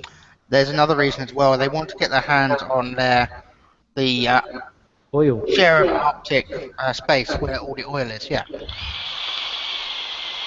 Because it just so happens to be within that little boundary around the island. Has anyone ever read Vulcan 607? No. It's I forget exactly the name of the person that wrote it, but he was one of the people that was involved in the Vulcan bombing of the Falklands. And if it's very worth reading, because one of the things to do with the Falklands was we managed to put together a bomber flight, and we fucked off right the way across the world to the middle of some shithole in the middle of the fucking Pacific, and we bombed the crap out of them. Now, if you read that report, it's a very, very honest report of just how much of it. It's typically British. Everything's done on a shoestring. Everything is done by men in sheds. And it was quite literally men in sheds making things work to make something happen. And that has been typical of the United Kingdom throughout all of it, from Bell developing the telephone to the very steam engines that drove the Industrial Revolution to World War II, and even the Gulf War, to be fair. We always operate on a budget. We always have. We don't have a massive military machine. We have very, very capable men on the front. We have very capable men supporting those men on the front. We have very capable people developing the equipment that they use. But it's always done on a shoestring, comparatively speaking. And I do recommend tracking that book down and having a read of it. It's fascinating. Very, very interesting read. Well, you saying shoestring and men in sheds. 1943. An incident that was made famous by a certain film. The the bouncing bomb. Yeah. Barnes Wallace. Developed by a man putting a catapult on the end of his bathtub to start with, and then progressed into his garden pond.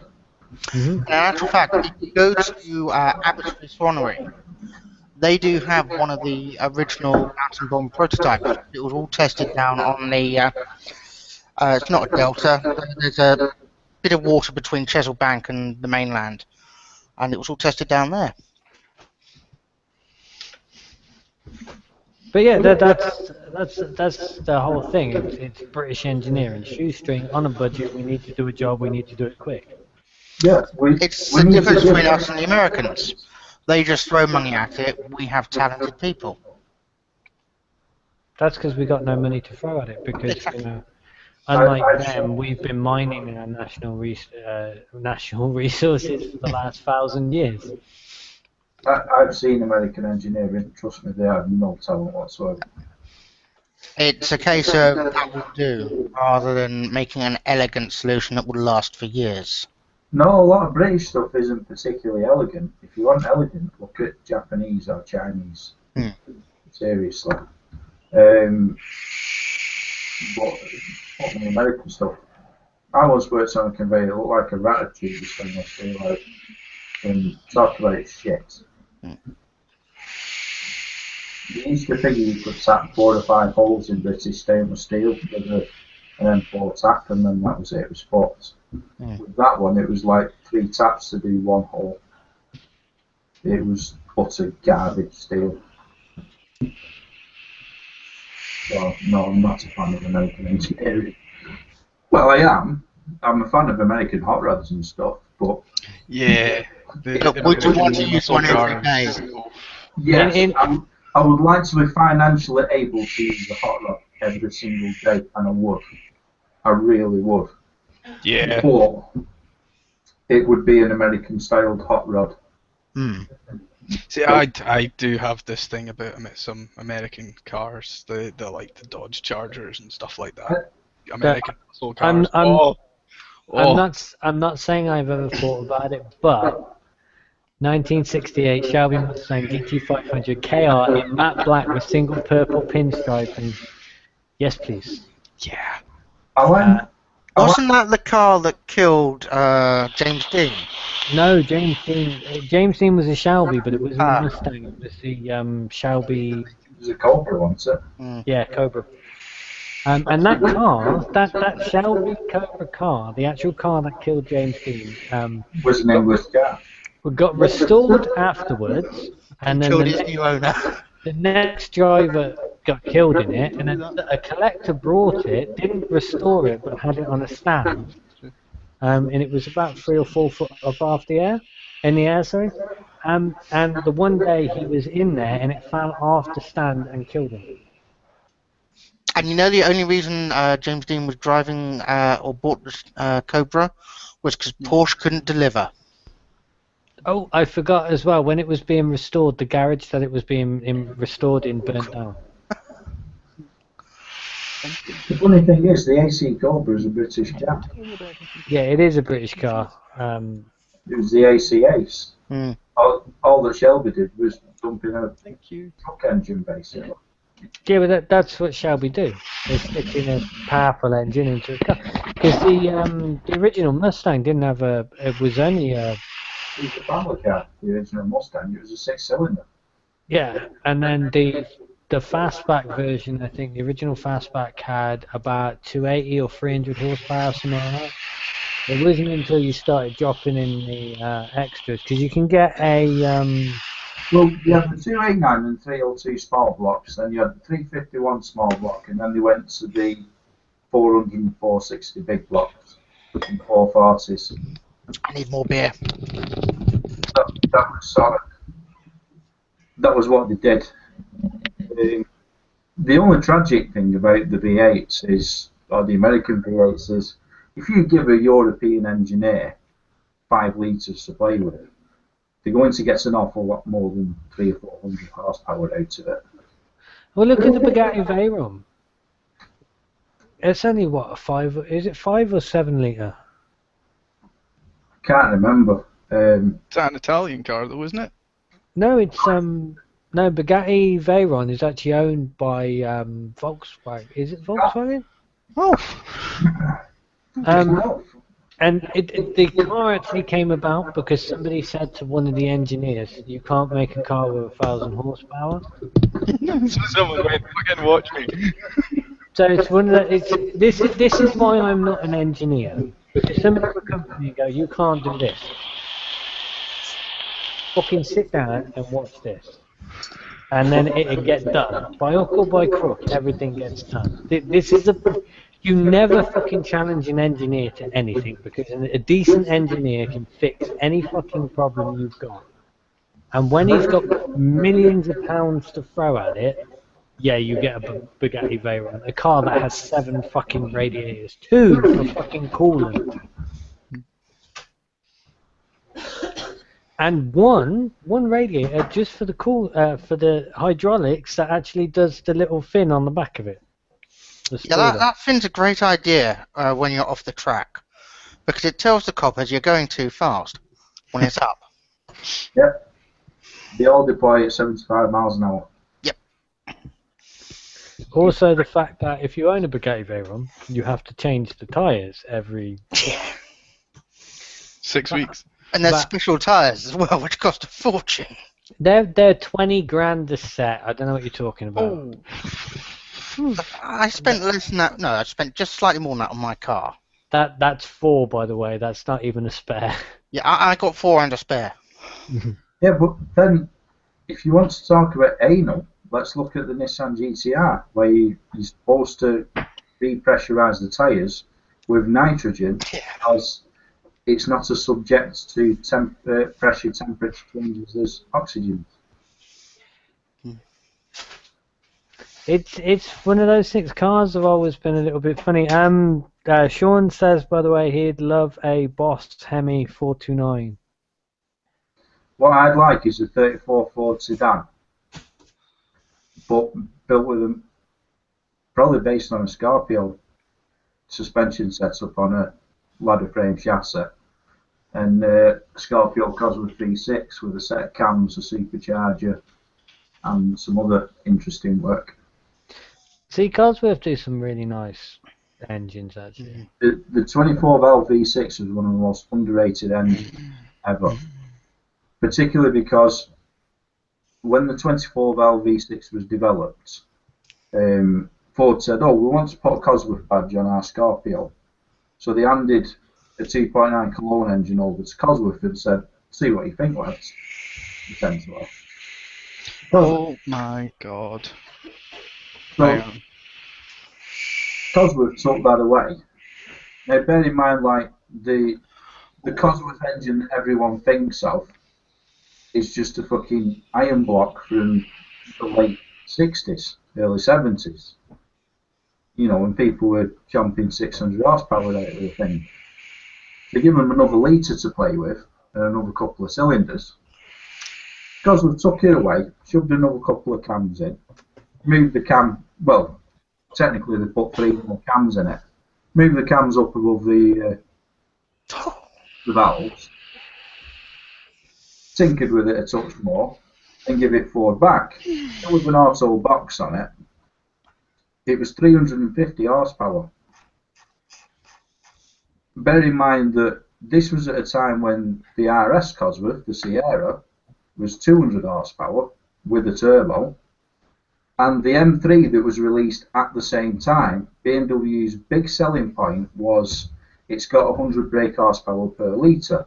It was a 3.3 litre straight 6 and it had 330 brake horsepower. And here's Cosworth with another 70s era V6. Here you go, I have 350 horsepower.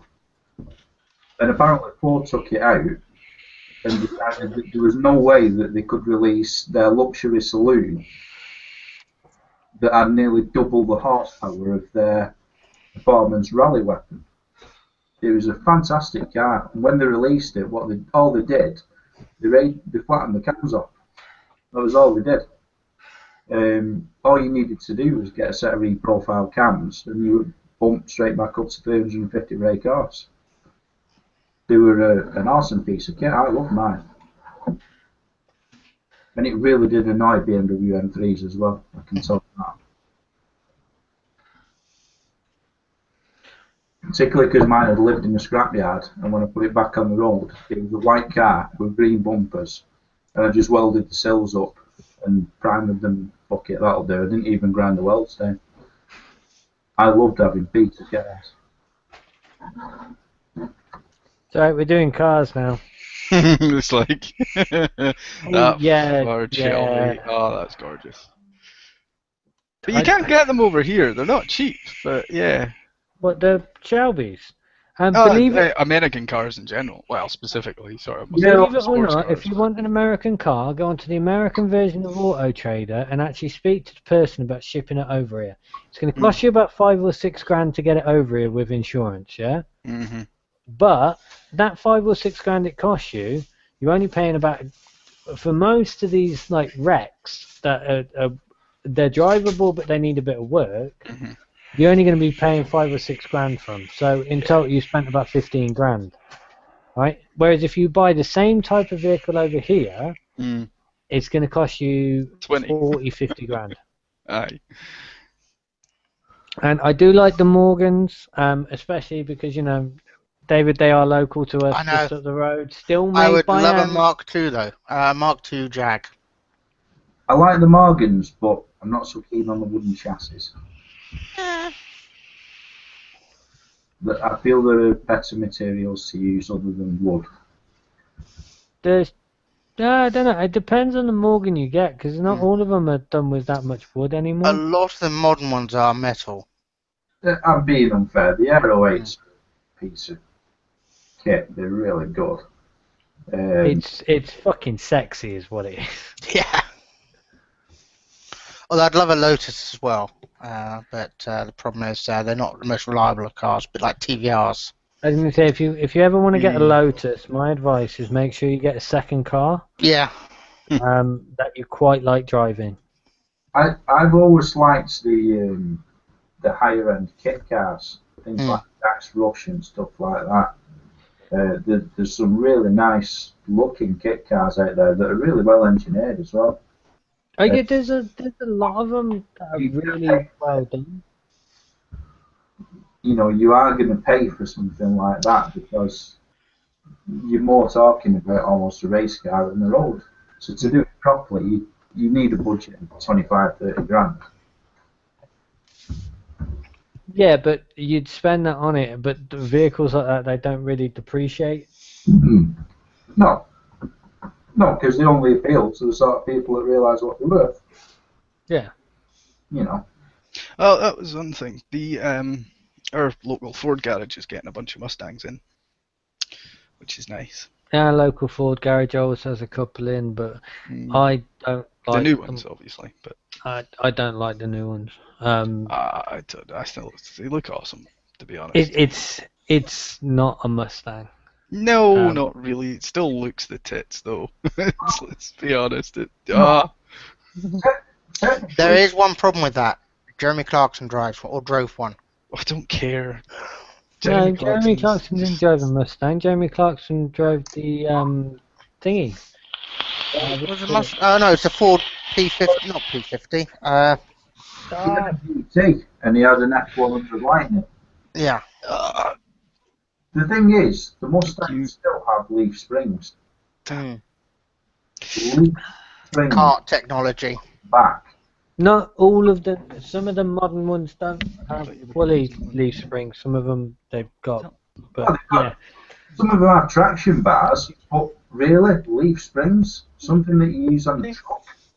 Yeah, but don't forget, Dodge are still using, like the Dodge Viper chassis is the same one that they used in the Dodge pickup truck. Yeah. And the bodywork's made out of plastic. Oh, no. In fact, the original Dodge Viper was built off of railway sleepers. Believe it or believe it not, the original Dodge Viper prototype was actually built on railway sleepers. And it's still a piece of shit. Right, bear with me a second.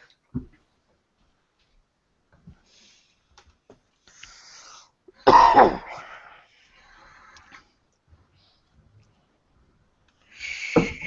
would quite like to get another stupid 80s saloon or 90s saloon. Or even 70s. I don't know. The only one I can think of from the early 80s and whatnot would be an Escort or. No, I'm talking about something where the engine points north to south. I have listened to engines that point the wrong way. What? How? Well, if they point south to north, then you'll always be going in reverse. No, engines. This makes no sense. What? Silly. Engines that are sat in the middle of the car and point the drive at the rear wheels. Yeah. That's it. Mark II Escort RS 2000. That's the one you think of. Yeah. So, I love my Escorts. I had a few, but you're talking about cars that were last built in 1980. Mm-hmm. Beautiful cars, though. I still have a hankering for a Capri. Yes. I would love a Capri. They were nice too, yeah. There's a Capri which I strongly suspect is a 280 Brooklyn, parked up 2 miles away from me, which you could probably have, but unfortunately the owner does know what it's worth. She's mildly disappointed, and it has been parked up for 10 years. Under recovery in the garage, but still parked for 10 years. Well, let's face it, if it's 1980s Ford, you can just open the door and use the ignition with a screwdriver. The thing is, I'd like a Capri or I'd like a Mark III Cortina or something, but there's an awful lot of purists that are going to hunt me down when I get my hands on one. Because the first thing I'm going to do is pull the V6 out and put a V8 in. And not one of the shitty ones from Buick either. I'll put a proper one in. Yeah, we went to the Lakeland Motor Museum in It's near Haverthwaite in Cumbria when we were on holiday in summer, and they had loads of nice cars in there. And, well, old cars, like some proper 40s, 50s style stuff, which were really nice. I've been there. It's very much worth a visit. Oh yes, Once definitely, before definitely. I was at anything. All the stuff like the old fuel signs and oil cans and stuff like that. It's really And all the old all the old motorbikes and stuff as well. But yeah, they had the RS2000 in there and the DeLorean. That's the ones that sort of stuck out for me. And TVR back in the corner. I think I can't remember what it was. I had a Mark Escort in that colour as well. Le Mans green. Awesome car. Mm. But yeah, that kind of reminded me of the old cars when we were there. I was like, oh my god, it's one of those. Even had like the old Rovers and stuff like that as well. It's like, wow, I remember those things from years ago. One I would have liked to have got my hands on was the old Lotus Carlton. Oh yeah, that thing had a Ram Air scoop on it. Which is why the police always used to love them as the motorway cruisers, because they were, well, the faster you went, the more power it gave you. Well, the thing with them was, like Cosworths and stuff topped out at 150 mile an hour, they topped out at 160, 165, so it was one of them. You know, even what was the cars of the days wasn't getting away. But they were, again, 3.3 litre turbo, you know, nice engine.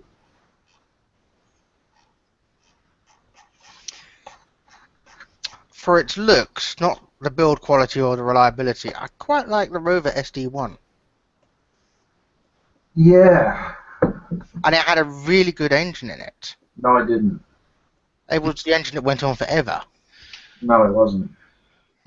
I am needed. I'll be back in a sec. The Buick engine that the scraps off because it was shit. The Rover V8 was never a good thing. Rover in general was never really a good thing. Well, I was talking about the looks and the styling of the SD1. The looks of the SD1, I think it's a fantastic looking Yeah. car. That's Trouble is you need to take out the interior and all the gubbins and replace it. Yeah, you definitely need to replace the dashboard. Completely. Put a set of Smith's gauges in on an aluminium panel or something.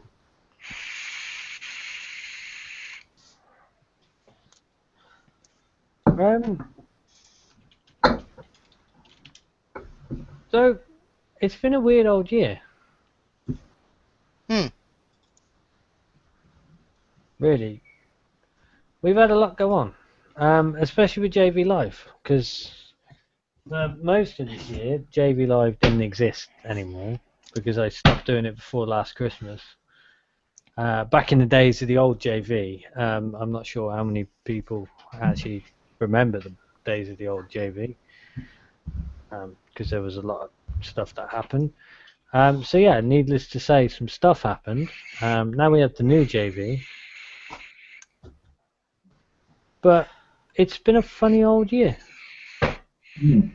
I started the year with a lot less friends than I have now. Put it that way. Because my main aim at the beginning of the year was to get Oxymon Gaming going. By this point, I hope to be a lot further along than we actually are now. But then it's because stuff happened and we kind of lost track of where we were going for a little bit. Now we're sort of getting back on track. We're sorting ourselves out. I have a fucking heavy upload schedule to do tomorrow, because somebody keeps sending me videos and I haven't uploaded any of them yet. Yeah, sorry about that.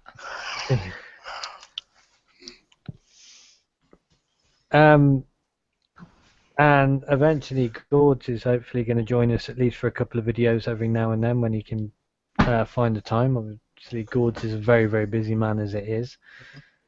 But yeah, it's been a funny old year. It's still equipment acquisition from my point of view, that's the main thing. Yeah, but I mean, at the moment, it's just a case of while you're waiting to get the equipment anyway, it's good to sort of get you back in the swing of doing it, because you've not really been actively playing games, have you? That's the thing either.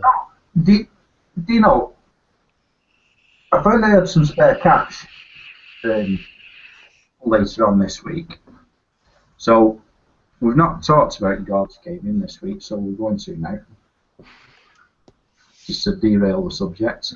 I was going to get either Borderlands or Fallout 3. But then the kids got interested in what I was doing. So what I ended up getting was Lego Star Wars The Clone Wars, which is one of the Lego Star Wars games that I haven't actually played a lot. In fact, I didn't even know that they'd made it. So I ended up getting that on Steam. It was about 15 quid. Now, what I didn't take into account, I was thinking, well, I can just use one of the Xbox controllers on it.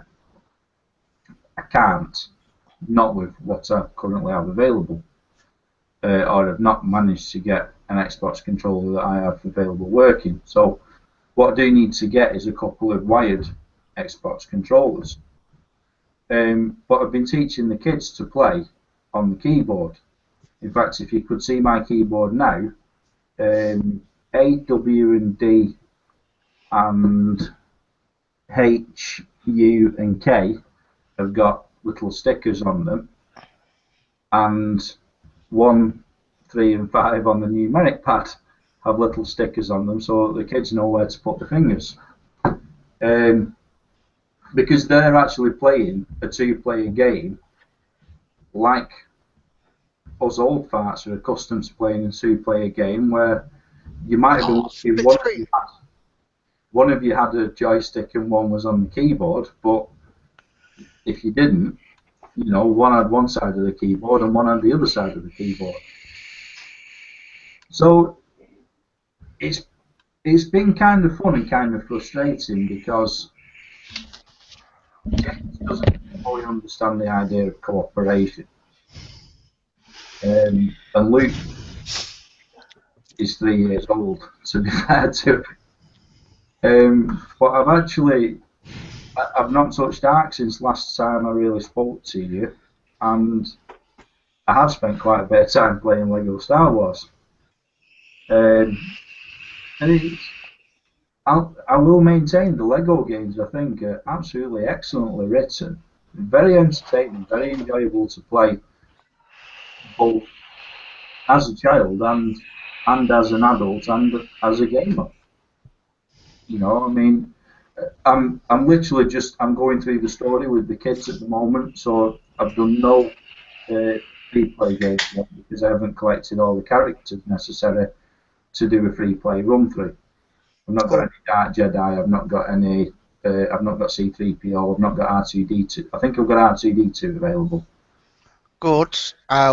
Sean has got a spare PC wireless adapter for Xbox controller.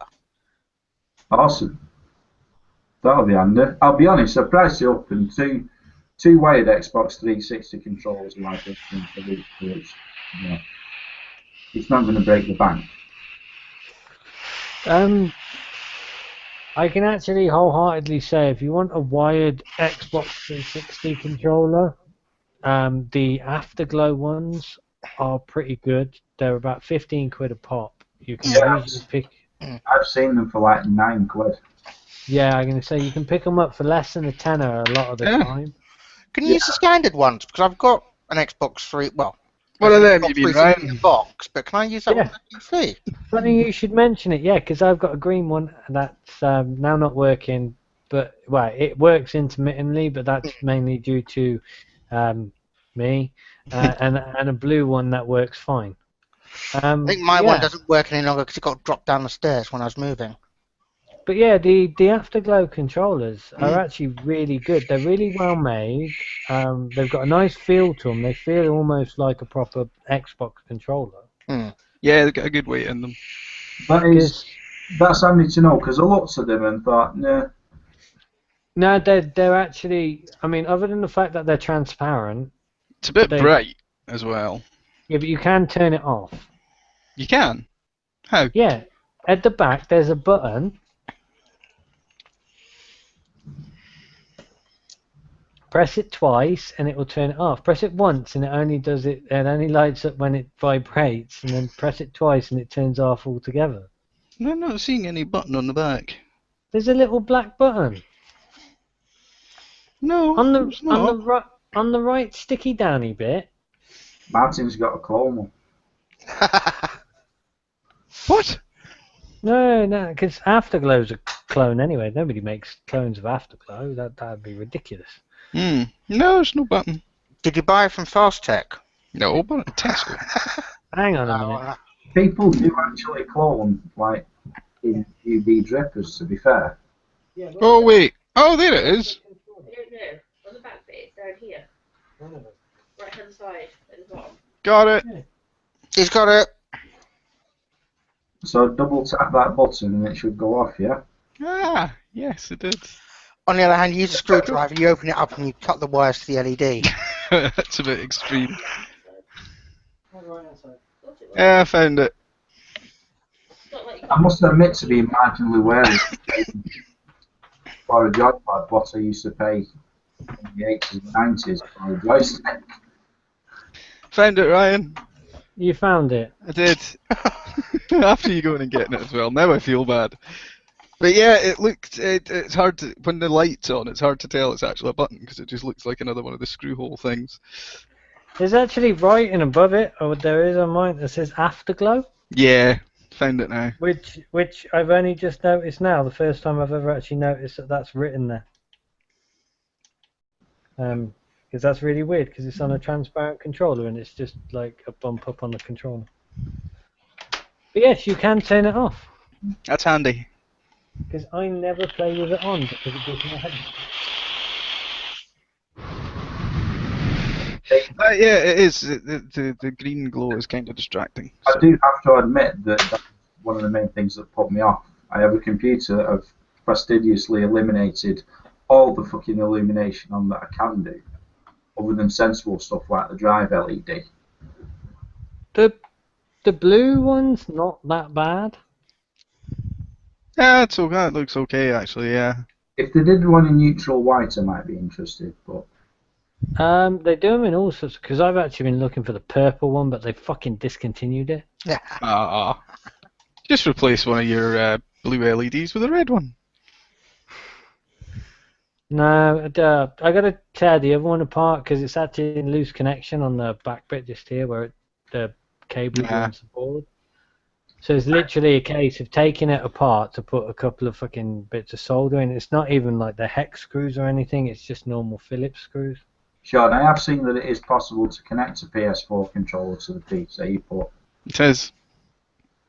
Or PS3. Yeah, both. So I know you can couple them up to Android, but you've got to root them to do it. see, I wouldn't do that on account of I don't like the PlayStation controller, which is the main reason I play on Xbox. I wouldn't do it because I just don't have them. I'm not going to buy a controller. I've got to. I mean, the Steam controller is supposed to be quite good, but I wouldn't go out of my way to get a controller where the main reason I like playing stuff on PC and then getting back into playing PC games is mouse and keyboard. Yeah.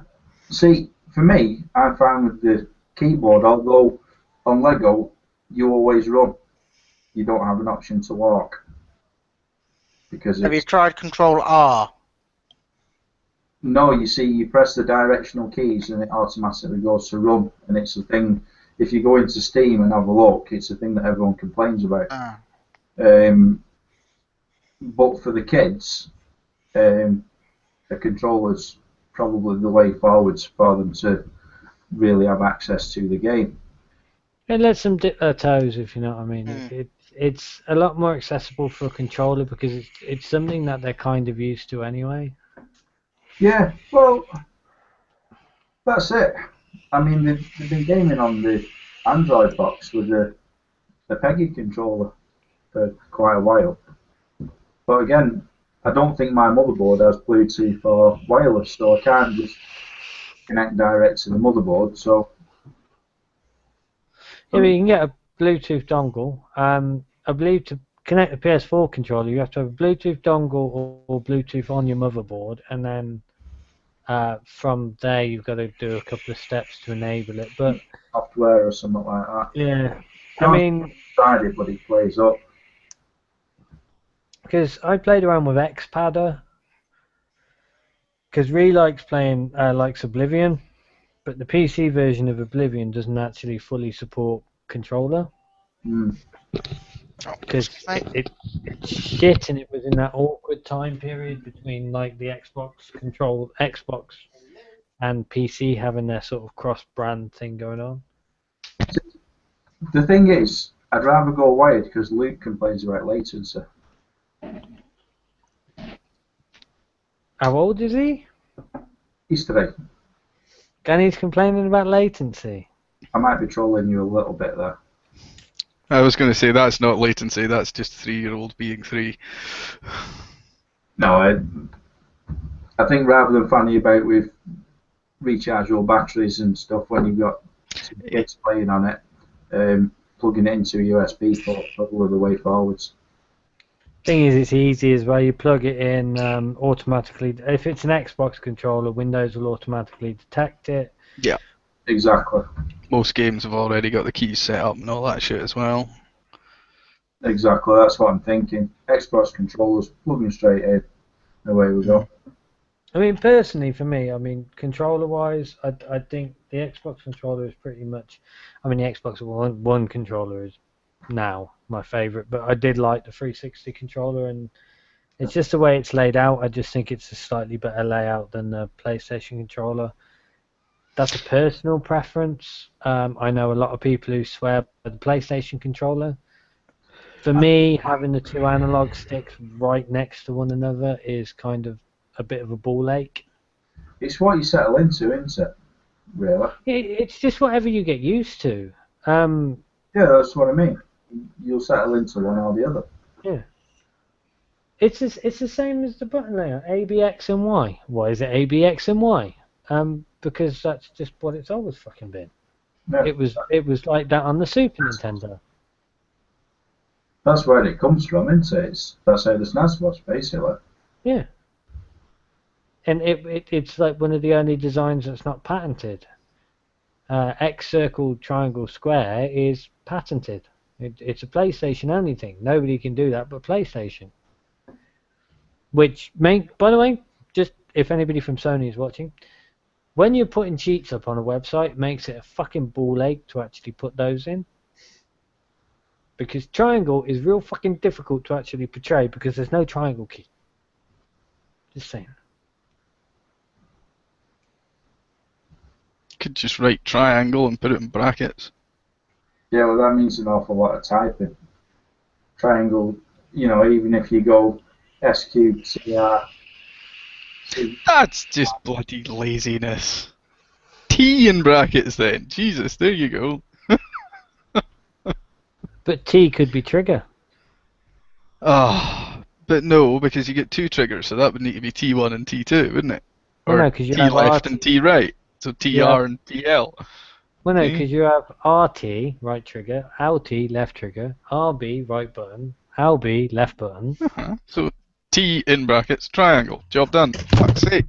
And you still have to make 3 key presses even if you do that. Because there have to be, 4 key presses, because there have to be shift, bracket, shift, bracket.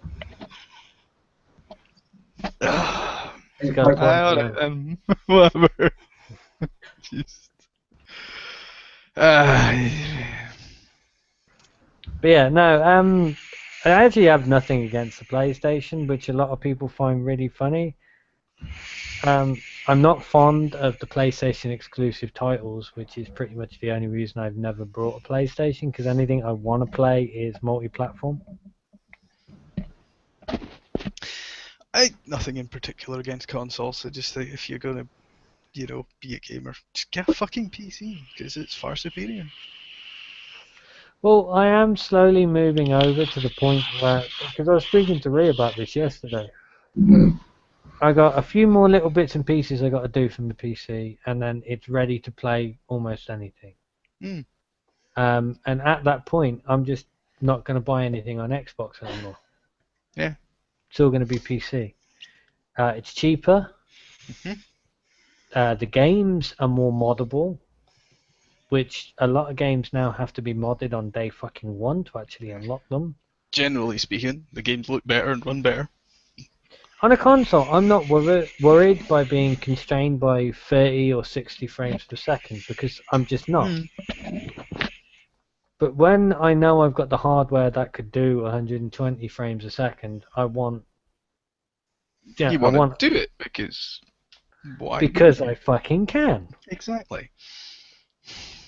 Yeah, Sean, only the PC I use for this sort of thing in games is a Microsoft One. My main PC is a Linux box. I'm not one of the brainwashed ones. See, I'd go for a Linux box, but I can't be arsed with the hassle and learning another operating system, to be honest. I see. I use it for work, so I'm fairly au fait. Yeah, I've just got no need for a Linux box, although I'd be quite happy to have one if I had a need for one. Plus, it's the fact that Oh. on about Xbox. Mine's a fancy paperweight, my Xbox, I'm afraid. Yeah, mine too. Yeah, but- I'm a PC gamer. We've seen it time and time again. No console that's ever won the console war has been the best console of that generation. Yeah, it's been the one that's had the best media player format. Pretty much. The PlayStation 1 because it was a CD player. The PlayStation 2 won because it was a DVD player. The PlayStation 3 did not win because It had was HD DVD. No, the PlayStation 3 had Blu-ray, but it didn't win because it was just too expensive because Blu-ray was a very new format. And plus, the exclusive titles just weren't there. Halo has more of a following than Heavy Rain. Yeah. In fact, people are still buying Halo today, and if anybody's buying Heavy Rain at full retail price, they need their fucking head looking at. It's just the whole PlayStation. The only reason I have anything against the PlayStation exclusive titles is because most of them are just interactive stories. Mhm. And if I I'm don't gonna, mind that. No, but if I'm going to buy an interactive story, it'll be by Telltale, and I don't really like Telltale. So that should tell you how I feel about interactive stories. See, I don't mind. There's a time when you feel like shooting cunts in the face, load up an FPS. There's times when you feel like flying a spaceship, load up Elite. There's times when you might feel like just, having a gentle stroll through a wee story, load up, I don't know, pick one. Jesus, pick an RPG, really. Sean says, all got good and bad points. PlayStation down it is the copyright, fair pass, a joke. Yes, and with Xbox... Can't even stream on PlayStations, but Xbox is good for it. Yeah. You can stream on PlayStation. You just disable the what do you call it, in the options on PlayStation. Because with my capture card, it originally said that it doesn't do PlayStation 4. But then it does. But there's I think it means like media streaming in the home sort of thing. You should be able to. But then the Xbox One was designed to be that all-in-one unit, if you know what I mean. The PlayStation was designed, which is why it's more powerful. It was designed to be more of a gaming machine. However, they kind of missed the point of it because, yeah, your console may be more powerful, but it's not going to change what actually goes on to it because the developers are always going to work for the least powerful system. It's got to work on everything, which is why I think a lot of games, instead of porting to PC, should design for PC and then port over to consoles. That would make more sense. Eliminating certain things that you wouldn't be able to do. Like a lot of footage you see on any multi-platform game in an advertisement or anything like that is usually PC footage. Because it's just better. Mm-hmm. The Xbox One was basically it was targeted at people who have an HCPC. When you look at what it's capable of doing. It's actually, I mean, I don't use mine for a lot other than watching YouTube and like various movie apps and stuff that I may or may not have subscriptions to, and obviously playing games. But there is a lot more that it can do. Like just the fact that it has a HDMI import means that you can hook, say, your Skybox up to it or something like that, and then watch through your Xbox One. Yeah. So it eliminates the need to have a TV with like 4 or 5 HDMI ins if you've got 3 or 4 different things that all need HDMI, because you can plug just into the back of the Xbox and open it up from there. Yeah, the 360 was good, man. Except the fucking noise. Yes, they do get noisy. Especially mine. Mine's old. Mine's, to be fair, second one I've had. The first one would have carried on until now, no doubt, if the cat hadn't have broken it. You know the cat broke it, and I will point out the fact that it had my copy of Fallout, my original copy of Fallout 3 in it at the time, which not happy about, by the way, because I had to go out and buy another copy of Fallout 3. Knocked a statue off the fireplace right on top of the Xbox, and from where the disc jumped, it completely fucked the laser on it. Could not play anything. That was a bad day. In fact, we had to go downtown the following day just to go and get a new Xbox. I can't be without an Xbox. Too many good games. If you've never played Lost Odyssey and you own a Xbox 360 and you like RPG games, I had that. That was a really good game. It wasn't bad. It was a bit. It was difficult to get into because it just drops you in it, like right in the middle, and the shit's going on, and it's no explanation whatsoever. It's just like, go that way. All right. So it's difficult to get into, but once you actually get a hang of what's going on around you and whatnot, it's not bad. Yeah, but I think that's brilliant because you get dropped in it and then you find out that you're playing an immortal who has no memory of their past anyway, so it's kind of like, yeah, I can sort of understand the character a bit more now. Oh, thank you. You've ruined the game for me now. No, trust me, that ain't ruining the game. You ever play that game, there will be tears. Mm. There will be tears, there will be laughter, there will be raucous joy. That actually reminds me, I bought a game on Steam in the Christmas sales last year, and I still haven't loaded it up. What's it fucking called again? Oh, would you bloody launch Steam? Piece of shit. I don't There know. we go. I've forgotten what it's called. I'm going to find it just now. It's making its way back, Sean. Don't worry. The PC gaming is gaining more and more of a following. The last 12, 18 months has really picked up. Valkyria Chronicles. That looks like a good sort of Final Fantasy-ish JRPG type. Yeah, thing. but you're going to need it because Final Fantasy's going fucking downhill. Oh god, aye. It's not been a good one since 9. And even 9 Yeah, is stretching it a bit. No, I think 9 was a pretty good one. Story was a little bit weak, but the gameplay was on. Yeah, that's on what I mean. fucking Story. point. I 8 had enjoyed a the brilliant. film, but I didn't want to play the games. Have you ever watched Advent Children? No. Yes. Play Final Fantasy VII first. Mm-hmm. I would say wait until I finish my playthrough of Final Fantasy VII, but it's not going to happen. Because I'm too lazy and I've lost my save file, and it means replaying the first 6 hours of the game again, which is not going to happen. Playing the original Black Ops at the minute can't beat a bit of Nuketown. I've not really been into the whole Call of Duty Medal of Honor stuff for a while, man.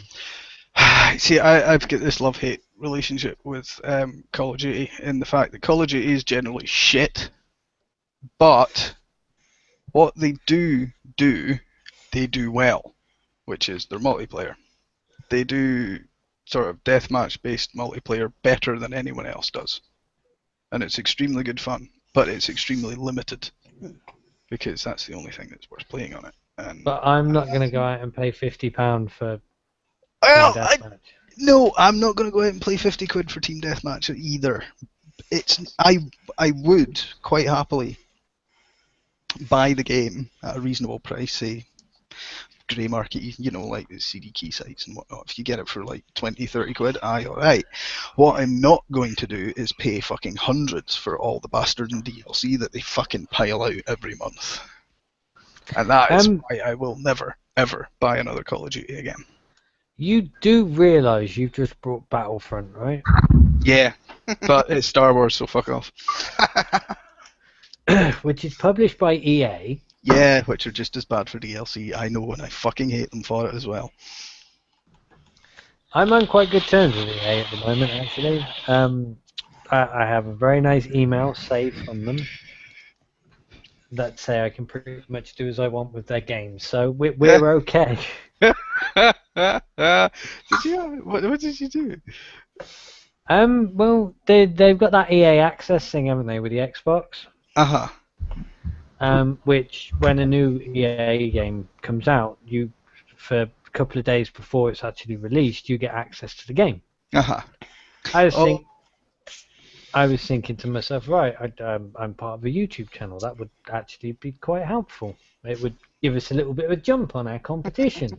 I like that. That's good shit, that is. It's quite enough. I used to work next door to EA and used to smoke with one of the game developers, product developers. Which part of EA was it? I don't know, it was EA Games, it was down in Uxbridge. It was the We never really talked business. marketing department. Yeah, probably.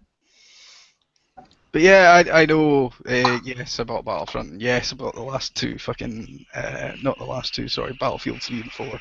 And yes, I dislike what they're doing with DLC extremely, but in all honesty, for Battlefront, it's Star Wars, so fuck off, they can have my money. The problem is, everybody complains about the whole DLC issue, but there are people out there buying it. If nobody brought it, then nobody would do it. Indeed, yeah. It's that simple case of, if you don't like it, don't buy it. And if enough people feel strongly about it and they make very limited money from selling it, they're not going to bother putting the effort into doing it. But that brings on the other point as well. Okay, it's this whole day one DLC thing that's totally fucking shitty. That's really beyond fucking the pale, that one. But for, advanced 6 months down the line DLC, if it wasn't for the fact that DLC was, being paid for, would they bother developing it in the first place? Yeah, I don't mind DLC. It comes out after the fact and it extends the use of the game, and the game is priced accordingly. I paid 60 quid for the fucking game. I don't want to then spend maybe 25, 30 quid buying up DLC content for it as well. You know what I mean? What Sean said. I can get behind that too. If I had that kind of money lying about, I would do that. That's a damn fine reason. Yeah, I mean, I generally only buy Hi, DLC. Hello, Trevor. I only generally buy DLC for Bethesda titles. Hello. Because, they do genuinely increase the life of the game quite well. Because they expand the game. They're not DLC. They call them DLC because that's what everybody else calls them. But it's not DLC because it's not a few fucking different shirts you can put on. No.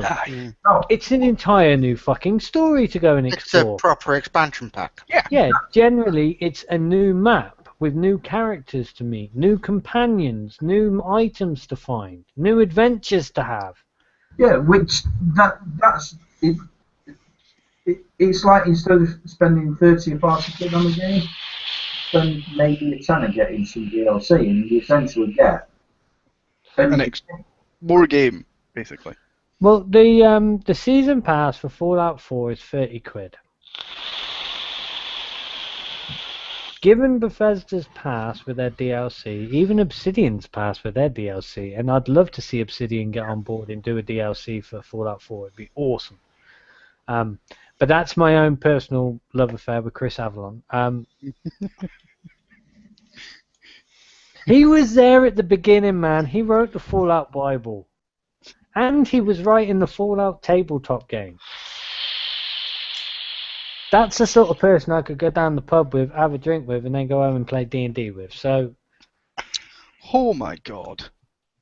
Battlefront DLCs is going to be 112 gig. yeah, that might be 112 gig. But did you know that Arkham Shite's Season Pass is more expensive than the fucking game? Yeah. I'd just like to point out to Trevor that it's supposed to be winter, so I'm bulking up for winter. But Martin, with the expansion to Battlefront and the DLC, will they actually give stormtroopers the ability to hit anything with their blasters? I would fucking hope so, because I sure as fuck can't hit anything. You know why stormtroopers don't hit their targets, don't you? It's not because they're shit at shooting, it's because they don't actually want to be there. It's like, oh, fucking hell, can I not go Well, home yet? Stormtroopers were basically enlisted. After the clones ran out, they were basically enlisted. Which meant that when the Imperials showed up at a world, they took the people that they thought would be good stormtroopers, and then they basically brainwashed them and tried to get them to do their bidding. Oh, you mean press ganged, not enlisted?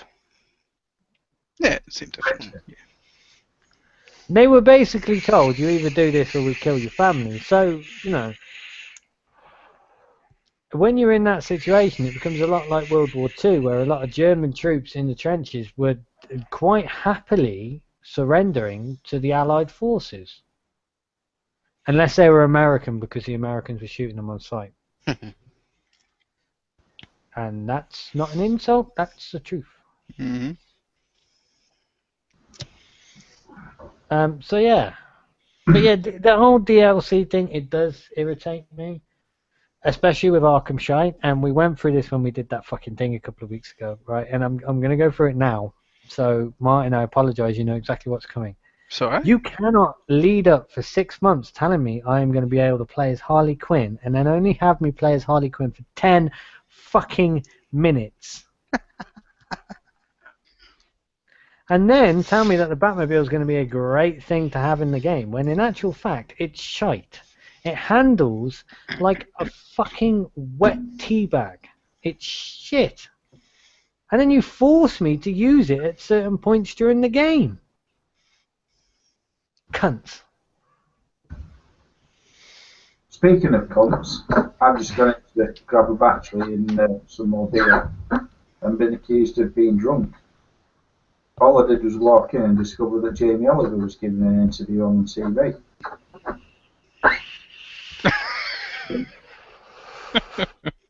He sat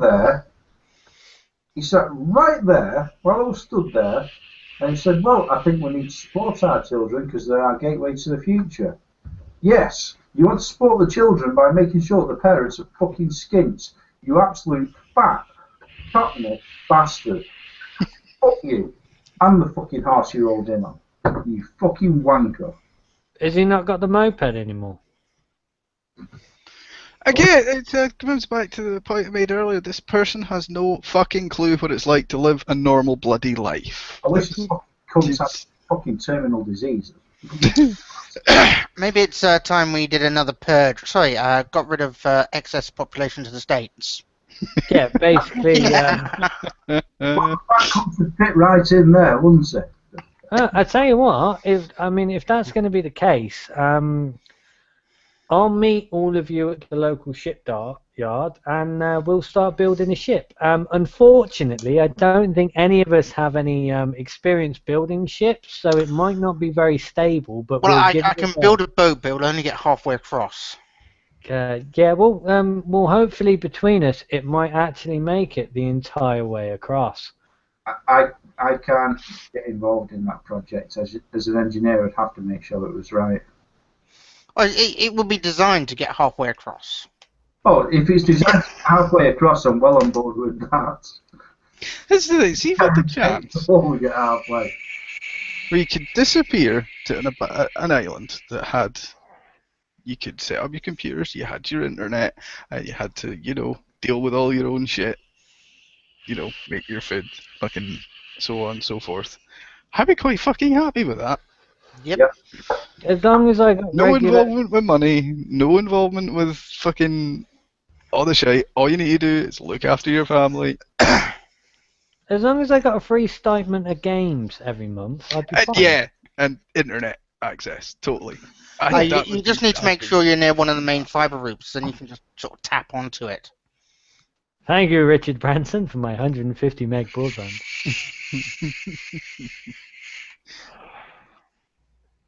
Just go on YouTube like everything else nowadays. Within 10 minutes, you'll be a shipbuilding expert. Yes, very true. Sorry, vape related.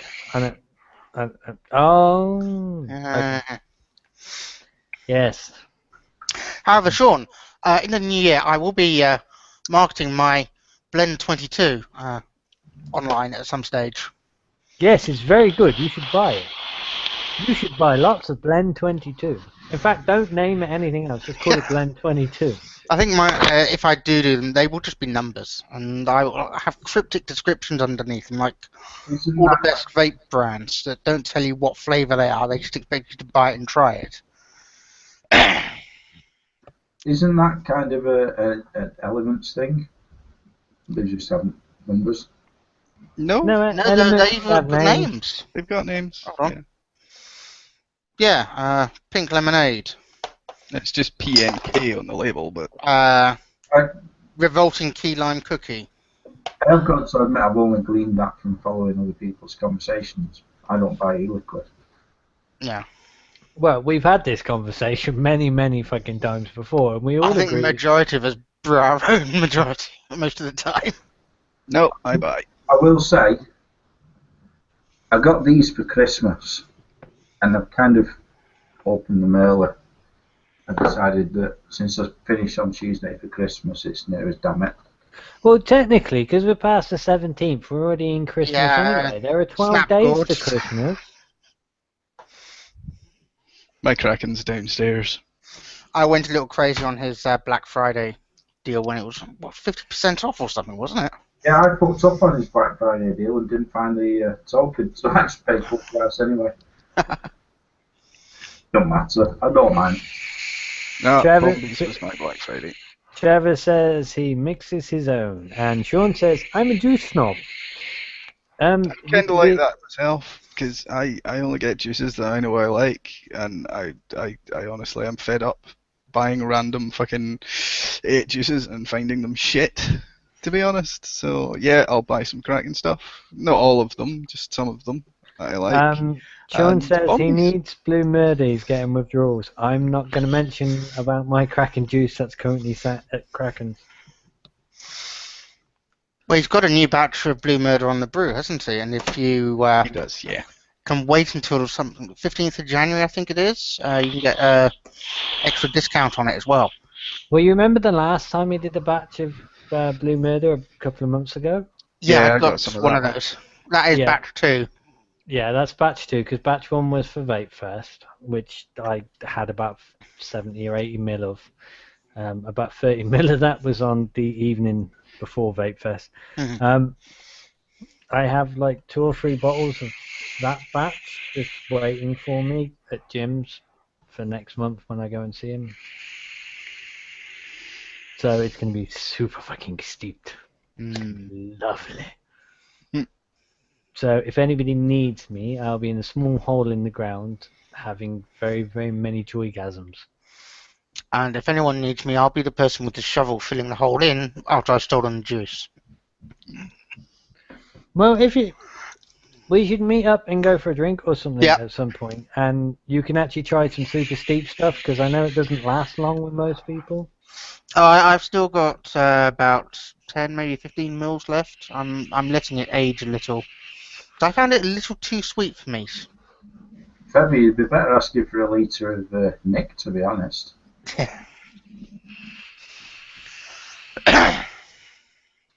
Might be more she wants to spend. Yeah, I'm getting ready to do some new £85 for batches. 15 ml because it had a truffle in the bottle. Fuck! If it's got a truffle in the bottle, that's going to add particulates to the juice, which is going to be dangerous to actually fucking vape. That would be my first thought. And also, you can't use the truffle afterwards because it'll be infused with nicotine.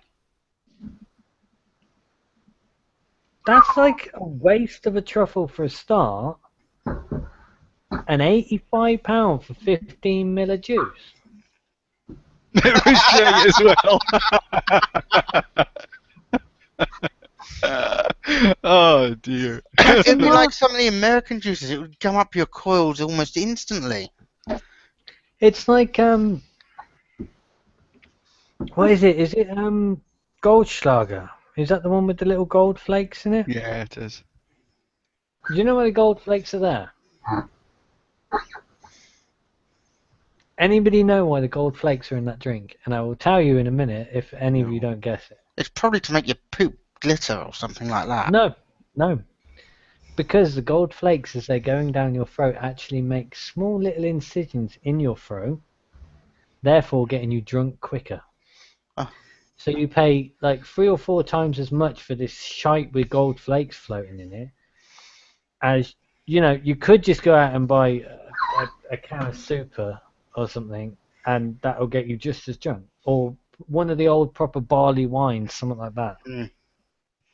Which, trust me, I used to work in a pub, and even opening one of those made you fucking pissed. Even going near them when they were on the shelf, they're in little fucking stubby bottles. We were legally only ever allowed to serve 1 per round. What was that? You know the not barley wine. I can't remember what it's called now. Comes in a little stubby bottle. It's about 15-20%. It's fucking mental stuff. Because the percentage is nothing like it should be. The percentage is a lot fucking lower than it should be. Even Buckfast. I can't remember. It's been that many years since I've had to serve it to somebody. All I know is that the bottles we old bottles. Yeah, it's probably a bit like when I went to Ibiza. I went up to get the hotel I was in. It was, if anyone's been to Ibiza, it was near the Egg. And they had the swimming pool on top and a bar on top, and we did breakfast in the bar. So I went up to get breakfast, and most people had a pint, and I had a whiskey for breakfast because I'm on holiday, and that's logical as far as I'm concerned. So anyway, the barman said, "Oh yeah, you like a drink?" Don't mind. They said, "Right, I'll give you a drink." Now, the minute he said give and not sell, I should have said no. But I didn't, because I was 18 and a cop. So he said, "What I'll do," he gave me 2 straws. He picked up 2 straws and he gave one to me. And he said, "What I'll do, I like the drink, I'll hold this straw over it. When this straw melts, you dip your straw in and you drink it." Which really should have told me to say no, but I didn't because I was 18 and a cock. Sounds like my sort of drink, actually, if it melts the straw. Well, think about it. If you ignite it, you've got a flame Right. invisible because it's alcohol, so it's going to melt the straw. So I had 2 or 3 of these, and as I finished having the 2 or 3 of these, everyone else had had the breakfast and the beer, and they were thinking of sitting up there for the day, sort of thing. I said to him, "How much do I owe you?" He said, "Oh, you don't understand. I can't sell it to you. It's illegal. But I can give you a drink if you want." Now, the fact that the bottle was dusty and stuff should have warned me off. I literally fell down 4 flights of marble stairs, crawled into my hotel room, and woke up 5 hours later with 5 girls in the room covered in me in shaving foam. I was completely butt naked, and I'd left the door wide open. Let's be honest, though. You didn't feel the pain from falling down those stairs. No. Oh, It's not all bad then. no, and it was a literal. I have a vague recollection of seeing marble ceiling, bouncing off the wall, marble ceiling, bounce off the wall, all the way fucking down and crawling into the room. 3 drinks. And they weren't big shot glasses, they were properly, 10 or 15 mil shot glasses. Yeah, it's like the first time I ever had. It was First- massive. That's it. First time I ever had Pachin, I actually went blind for about 6 hours. So if Pachin makes you blind but it doesn't last, generally it's good Pachin. Anybody who doesn't know what Pachin is, it's basically Irish moonshine. And you never get served it out of a glass bottle. It's always like in like an old water bottle or something like that. And I want to know how the hell it survives in that water bottle, because this stuff it's smooth but it's rough. No, to be fair, I keep acetone in an old water bottle. Acetone. And other than, like the 1.5 or 2 litre water bottles, and you put acetone in it and it just goes round, and the bottom's round. It just loses all its shape, but it doesn't actually melt the bottle. But acetone with a plastic cup, it'll just melt it. And it's not like nail varnish remover that's about 20% acetone. This is the proper stuff. You wipe down the panel with it, and if you're inside the box when you do it, you float out of it. It's fucking really good. Yes, Sean, similar experiences. It's fucking good shit. Really, really good shit. And the only thing I have is I now have none left. I drank the last of my supply probably about 8 years ago. But I'm convinced that it's one of the few things that would survive a nuclear explosion. And I used to get it from a guy who used to stay in one of the B&Bs down the road from one of the pubs I used to work in, because he did a lot of work here, but he always went back to Ireland, and Pachin was one of the things that he constantly used to bring back for me. Whew. It's seriously, if you never tried it, I can't say try it, because it's not. I don't know if it's even legal anymore, because it used to be illegal. But yeah, it's. Or describing it, it's really probably better off if you don't, because that shit sounds dangerous. So let's be honest. Oh yeah, Never but get the it's. chance to try it, say no. Otherwise, you're going to be fucking crawling about blind for 6 hours. It's good for experience, personals. Yeah, but it's good. It's a good kind of blindness. Excellent. Apparently, according to Sean, it's definitely illegal. There you go. But it's one of those things. It's the sort of thing that you should always experience. It's like if you're in the deep south of America, you've got to try some moonshine. I've never had moonshine that's quite as strong as Pachin, but let's face it. If anybody knows how to drink, it's either the Scots or the Irish. Yes, my drinking days are long gone. You keep saying this, but eventually. We'll weigh you down. You would. You just wait until we have Oxymoron headquarters. You do realise that in your office there will be a beer fridge. And if you don't drink it, that means that I will constantly be coming in your office to drink it, because mine might be empty. So I'd need to drink it just to make sure you stay the fuck out for 5 minutes, right? Okay. That's the one proviso I have. If we ever have an Oxymoron HQ, there's a beer fridge in every office, except my office, where there will be 2 on each Why wall. not just one big one instead of like a double-sized one instead of a single one? I'm talking about big beer fridges. I'm not talking about little under-the-counter things. I'm talking about floor-to-ceiling, 3 doors long, proper beer fridges. You'll be contacted to order them, basically. Pretty much.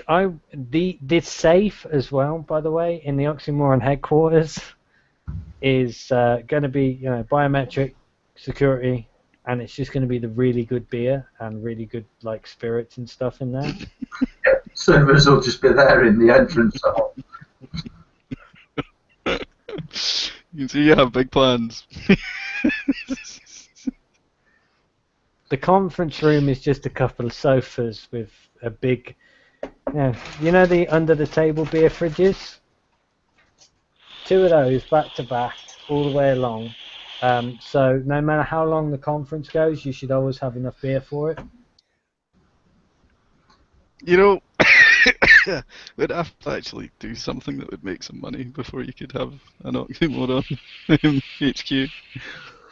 It'll be fine. Don't worry about it. Mm-hmm. This year is going to be really good for Oxymoron. We got a lot going on. Yeah. We got some really, really good people that have joined the team. Oh, that's nice. I was on. Speaking of which, by the way, I was on the Twitch page the other day. Yeah. Today, actually. How many streams have you done since I did the D&D stream? I haven't actually. There was about 4 or 5 different streams that you had done. I No, don't you know. just did the D&D stream the other night, didn't you?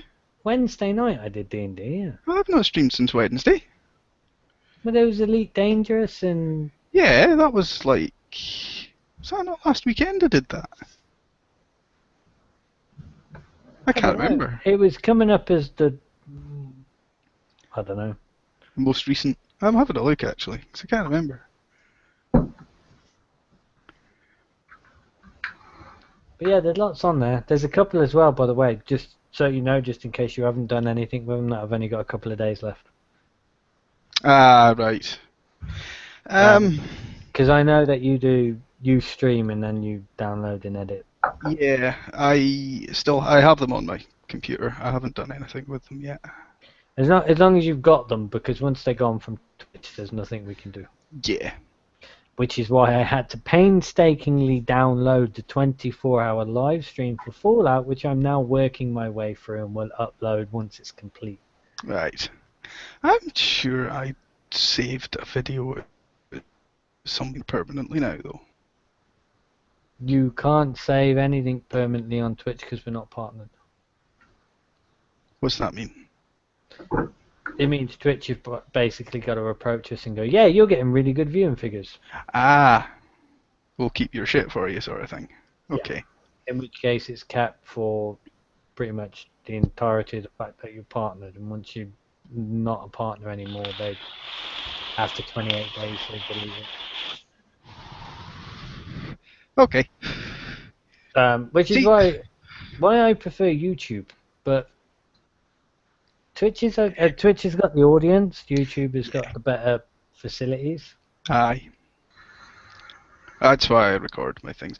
Maybe I should just put the fucking stream straight on YouTube and stop pissing about editing it. I don't know. It's up to you. It's your video series, and you can do it however the damn well you please. The first rule of Oxymoron is everybody does everything the way they want to do it. You've got your little template for when you want to stream, and by the way, even though I made it, I've got to say, it looks fucking good. It's not bad. I need to fix my video so it actually fills the little box in properly, though. I'll get that done at some point. Yeah. But yeah, so you've got your little overlay and stuff. And now I'm boring the people who are actually watching. I'm very, very sorry, Trevor and Sean. This is very, very unprofessional. No, it's not. It's like advertisements and shit. Watch But you Oxymoron Gaming, we're awesome. There's going to be some great stuff going on in Oxymoron Gaming, and a lot of it is going to take me a very long time to do a very, very short fucking video. What one's that? The Star Trek series. Oh yeah, of course. By the way, anybody who's interested, Star Trek Online, if you want to get rid of the HUD, you just press Alt in F12.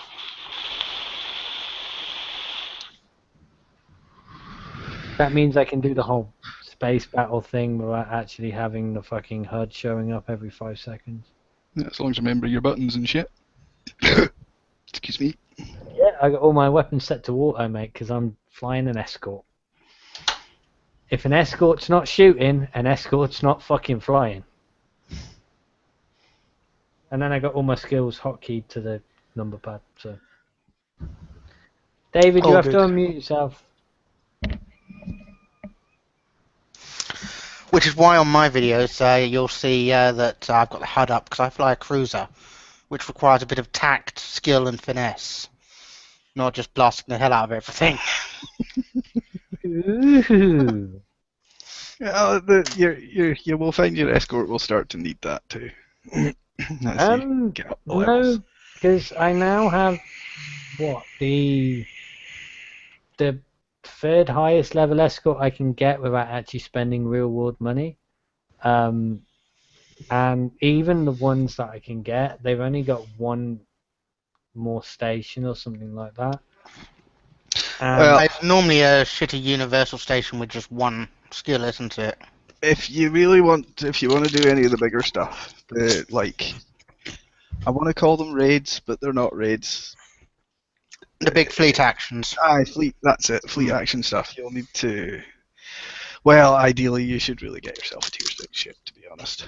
Or go grind that Christmas thing while you've got the time and get a free tier 6. Kind of Actually, I've spent a lot of time looking at the ship that you can get with the Christmas thing. It's not that good. It's not, but the one that you can get from 2 years back is a really good escort. Yeah. And you can still get them. I point out to Sean, finesse means more than one hammer. Yeah, that's why I run, 3 dual cannons.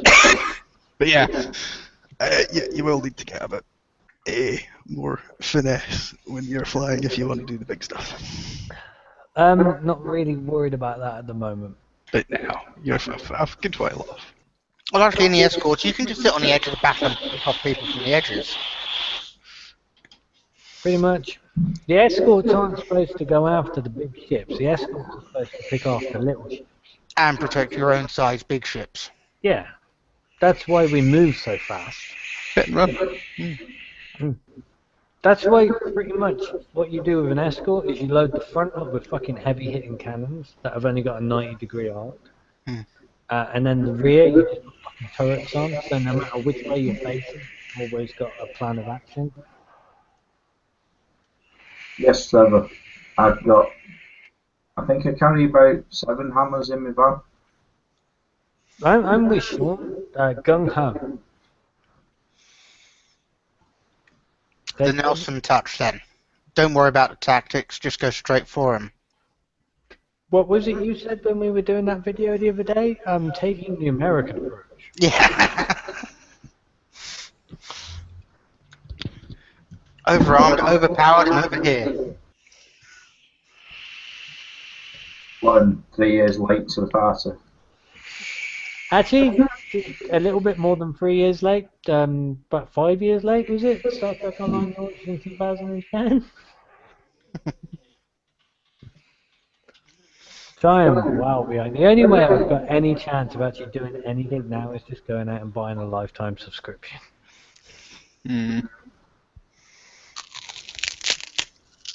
Well, you can get the stuff for free. It's very, very, very, very, very time consuming. But if you grind the lithium and then convert that into the coin things, that works. Have you? Martin, does your missus not need to go to bed? I've just messaged her to find out if she's feeling alright. I was going to say, you did say to us. Yeah, this 9:30, afternoon- wasn't it? Well, yeah, she went and made me tea at 9:30 there, so, you know. She said she was alright. I'm not bothered about you, I'm more bothered about her, to be honest. Yeah, that's why I just sent her a message there just now, when I realised the time. You see, ladies and gentlemen watching at home, this is how much JB Live panel members care about one another, and by extension, our loved ones. It is nice, and I did warn people that this was probably going to be a long show tonight. I didn't warn the panel. But on the bright side, by going on longer, we have actually doubled our audience. Our live audience. In fact, we have not only doubled from last week. We have, we've got twice as many people watching. No, we've got 2 more people watching than last week. Which I don't know. I can't even do maths because 0 just fucking kills everything. So that's an infinite increase. It is an infinite increase. We have an infinite audience. That'd be nice. Mm. Which makes us more successful than that Piddock with the tobacco-based PG 18 milligram e-liquid. What? I must have missed that one. No, Trevor, I'll be honest, it's a little too far to me to nip up just fucking Martin's missus. It really is. It's only like a 6-hour drive. I don't have a problem with the driving, but Martin's missus will be heading off to work by the time I get there at this point in time. And that's totally excluding the fact that I'm very, very far too drunk to be sitting in the vehicle and driving. Well, Sean says, well, it's this or Housewives of Miami. That's a very, very strange, horrible thought, because Florida is full of old people.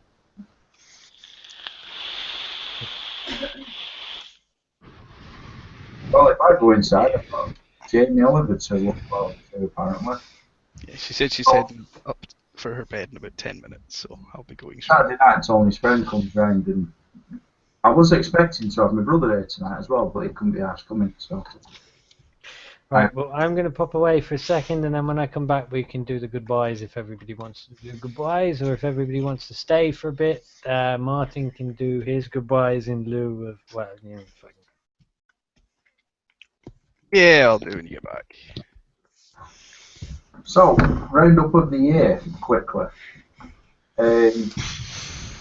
We've had our losses. Terry Pratchett, rest in peace. Yeah, and Leonard Nimoy. And Jimmy Hill. don't know who Jimmy Hill is, to be honest. He was a commentator or something, wasn't he? He was a footballer. Ah. It just popped up on my news feed. Uh-huh. But I think of all of them, that will be missed the most will be Terry Pratchett. Yeah. Apparently Cilla Black as well. Yeah. I probably should have remembered that, but yeah.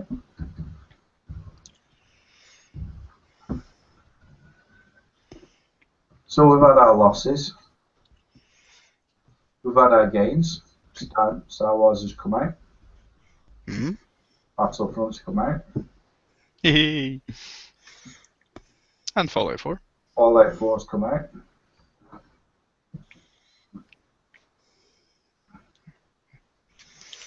Vaping wise, we're fucked.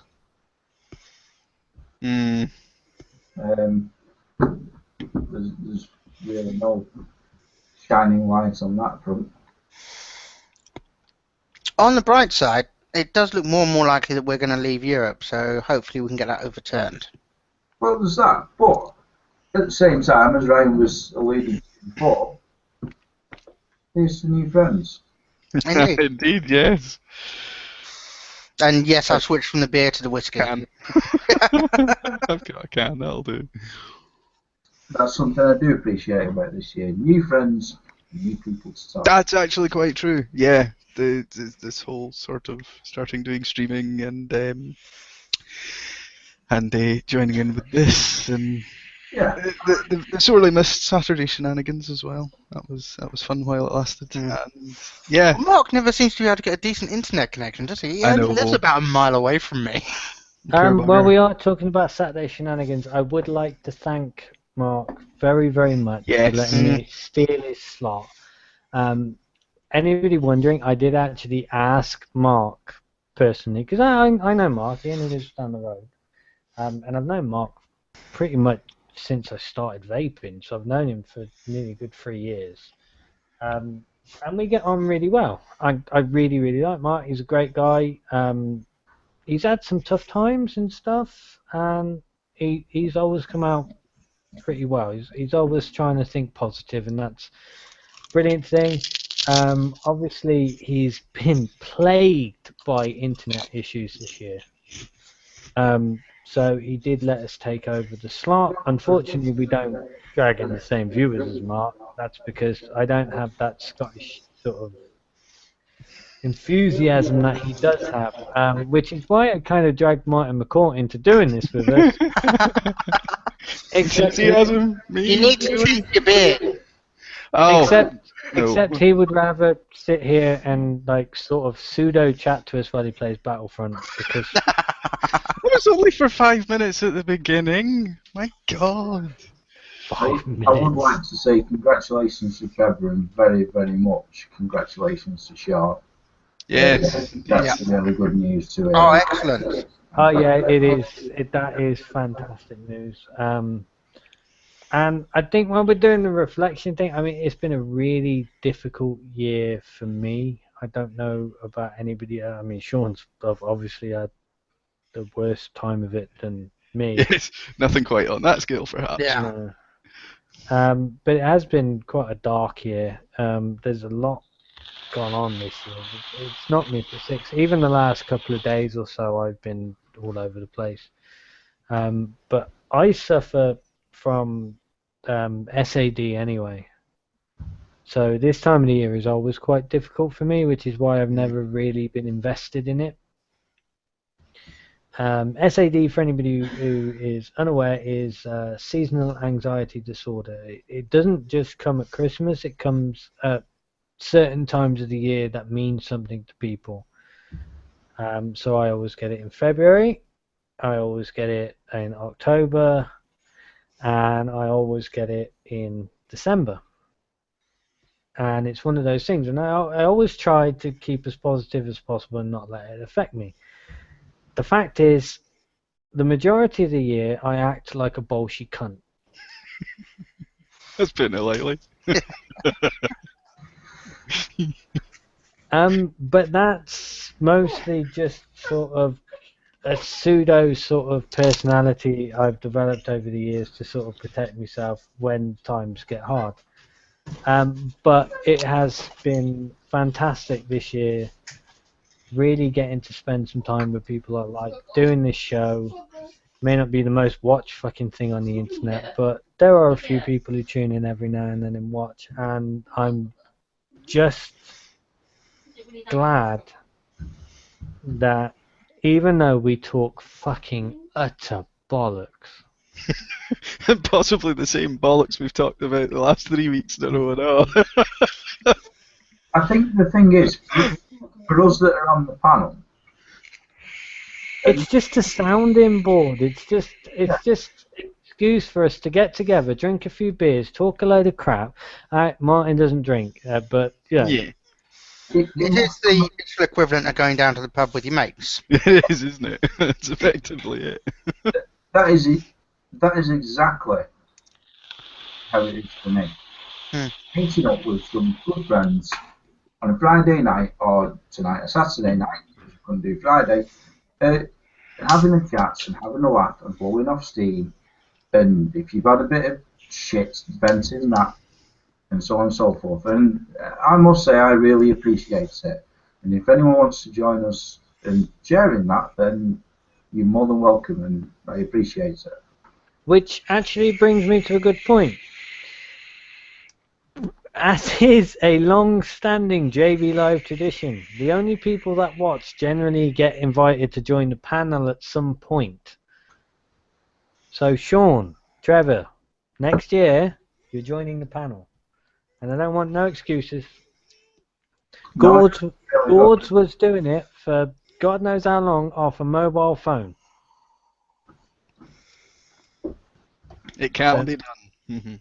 And to be really fair, one of the only reasons that I'm now not doing it on a mobile phone is Sean. So Yeah, indeed, that's right. very much appreciative, Sean.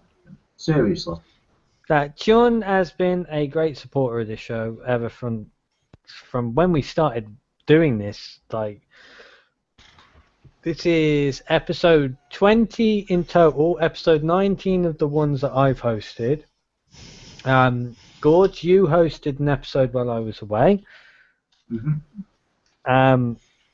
Yeah, I don't care if you've only just got a webcam. You've got a webcam. What's your excuse? You've got a mobile phone.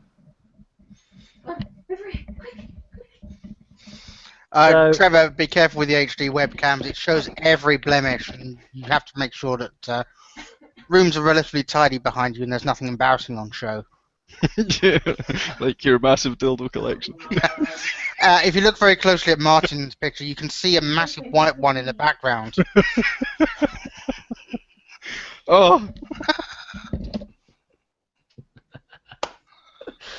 He's just going to have to hide it. You'll have to excuse him. He's going to polish his Stormtrooper, is he? It's not my dildo collection, it's my favourite friend. And his little brother.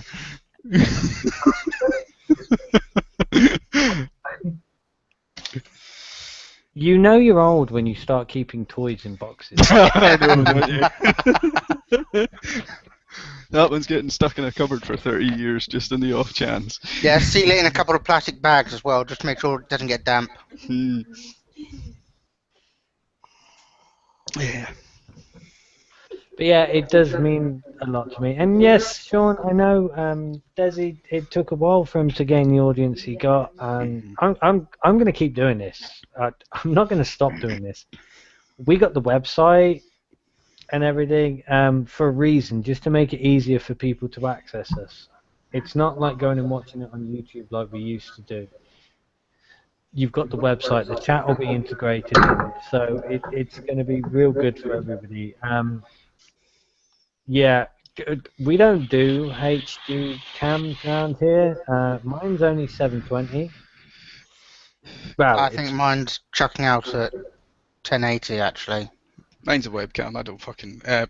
camera. Front camera phone, I don't fucking know. Mine's from yours will be 480. Probably. Yeah. If it's a front camera phone, it's 480. 480i, actually, but... Actually, that was something I meant to check. I'll maybe try flipping it round and use the other camera next time. Can I just be really annoying and point out my phone's front camera is 1080p? I think it's that on mine as well, on a Windows phone. But to be fair, my phone is less than 6 months old and does kind of have an issue that I can't decide if it's software or hardware related yet. I'll be getting a new phone in a couple of months. So. I just want to point out, mine might not be the most technologically advanced phone, but it does everything I want it to do, including run Fallout, which yes, I'm still playing. My God, you are obsessed. But it's also waterproof. Yes, it's mine. Because that's the brilliant thing about having a Sony phone. Didn't Sony have to recall a whole load because they weren't actually waterproof? They were just splashed. Don't know. Is No, that Z2 that you got as well, Ryan? No, I've got the M4 Aqua. It's water resistant up to 350, 400 meters, something like that. If you go down to about 350, 400 meters, you're not going to be making phone calls. Or checking No. You can't. You might be able to take a pretty picture, though. You can't, like, make phone calls and stuff on these phones when they're underwater anyway. It's impossible. But I have tested the water functions on mine. I dropped it into the what do you call the bit under the boat that collects water. Bilge. Yes, I dropped it in Yeah. the bilge in a boat, and cabin's fine. What were you doing that? However, my Nokia, one of the last Nokias before it went Microsoft, one was dropped in a fjord, sat there for 6 months. It was dried out, and it worked. Nice. Yeah. And you can use it to smash the window when you drive into a river or something. Because it is a Nokia. They don't make Nokias like they fucking used to, mate. Mine fell out of a second-story window, and all I had to do was replace the screen.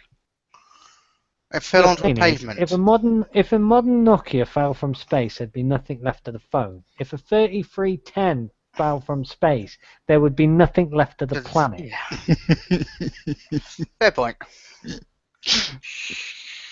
It's because we've got to a point now, like phones were getting so small, and then all of a sudden it was like, oh, they're multimedia devices now. The fuck? It's a phone. It's a multimedia device. You can check your email and this, that, and the other. Yeah. Okay? So then we had QWERTY keyboards and shitty fucking internet. And then it was like, no, we want to give you like the full internet experience. So then they gave you full internet experience. So they made the screen slightly bigger. And then all of a sudden you're basically carrying around a fucking mini tablet in your pocket. Mm-hmm. Yeah. But the phone functions on them suck. Well, the battery life definitely does. No, take it from somebody who works on phones all day. I have more problem now with people losing signal and whatnot than we ever used to when I first started doing it. And when I started doing it, touchscreen phones had only just sort of started to seep in. Yeah. Well, That's the main reason I went from an iPhone to a Windows phone. The speech quality on an iPhone sucks. I couldn't call my parents, they couldn't understand me on it. That's because when you got an iPhone, you don't speak to people, you comment on their Instagram post. My parents don't even know what Instagram is. And the only people I call on my phone are my parents. Goodbye. Or hiring a Martin. taxi. I'll see you all. See you, Martin. See you next Take week. care, guys. Have a good Christmas. You too. Merry Christmas and a Happy New Year to you and all. Thank you very much. And to you too. Alright, take care, guys. See you again. Bye. So yeah, I mean, we can talk shit about phones for a while. At the end of the day, Gord's was doing the entire show on his phone, so it kind of worked. I mean, phones now, yeah, all right, they're not like they used to be for quality of phone calls and whatnot, but they are. I actually did BTTV on my mobile phone twice. I've never been on VTTV. Well, actually, no, I have once. I was on with Matt Garrish a couple of times, and both times I was on with Matt Garrish, I was actually on the phone. I was only on the computer with Keith, because Keith said, oh, you've got to have a computer. And it was a worse experience than having the phone. Yeah. It can be, yeah. I'm fortunate in the fact that I've got a decent microphone, I've got decent headphones. I got a semi-decent webcam. It didn't look like it, but that's because the lighting is just not set up properly, so I'm sort of washed out. What I really need to do is I need to sort out a couple of red heads and set them up. Once I set the red heads up, then it'll be more natural. I just thought you didn't do daylight, that's all. Tok's actually got a really good tan. I have all of my entire family are the same. We only have to see the sun, and that's it. Because David's actually seen my office. Yeah. It's a shithole. I've worked in worse. I've worked in worse. Yeah. But yeah, because David actually came down the other day when I forgot to take any juice to work with me. And we had a good little chat. Yeah. And we fucked about on SC. To be fair, Sean, I think that issue was mainly being in Matlock more than anything.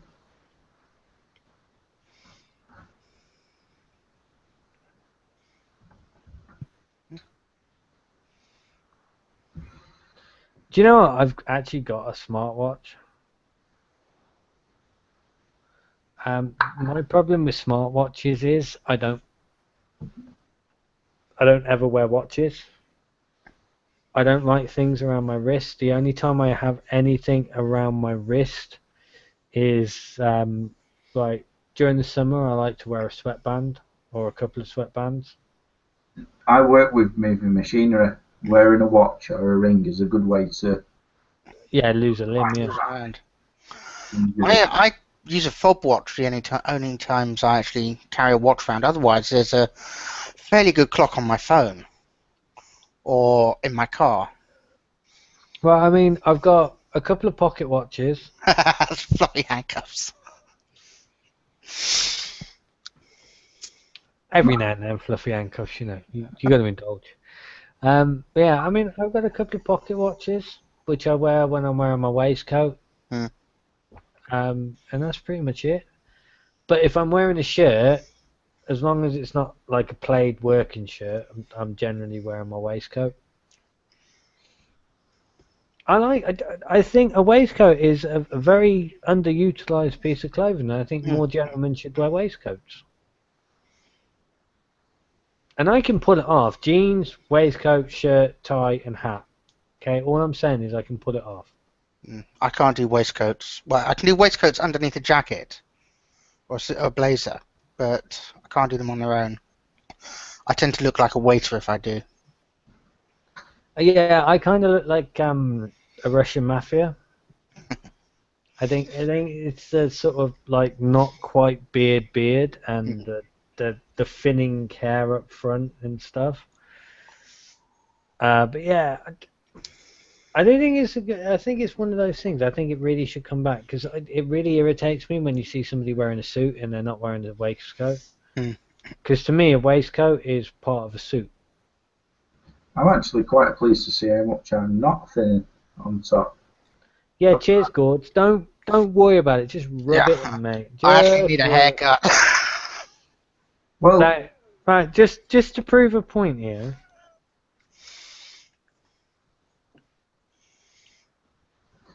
to be fair, I'm a lot older than you, so I've got a lot more to worry about. Yeah, you may be a lot older, but I got a lot of that. Problem is, my family, we don't go bald, we go grey quite early, and I'm already having to pull out the old grey hairs. Luckily, it doesn't show up too much on my hair. I started going grey at 18. That's why I had long hair, because it hid it. Mate, I've got grey streaks in my beard, which you can't see very well. Yeah. But then, at the end of the day, if you were to come and meet my family, you'd realise why I had grey streaks. No, I am not even joking here. I am possibly the most mature person in my entire family. I'm just the one who gets on with everybody almost. There's like one or two people in my family that I don't speak to, and that's for reasons that are my own. But I'm not worried about losing my hair.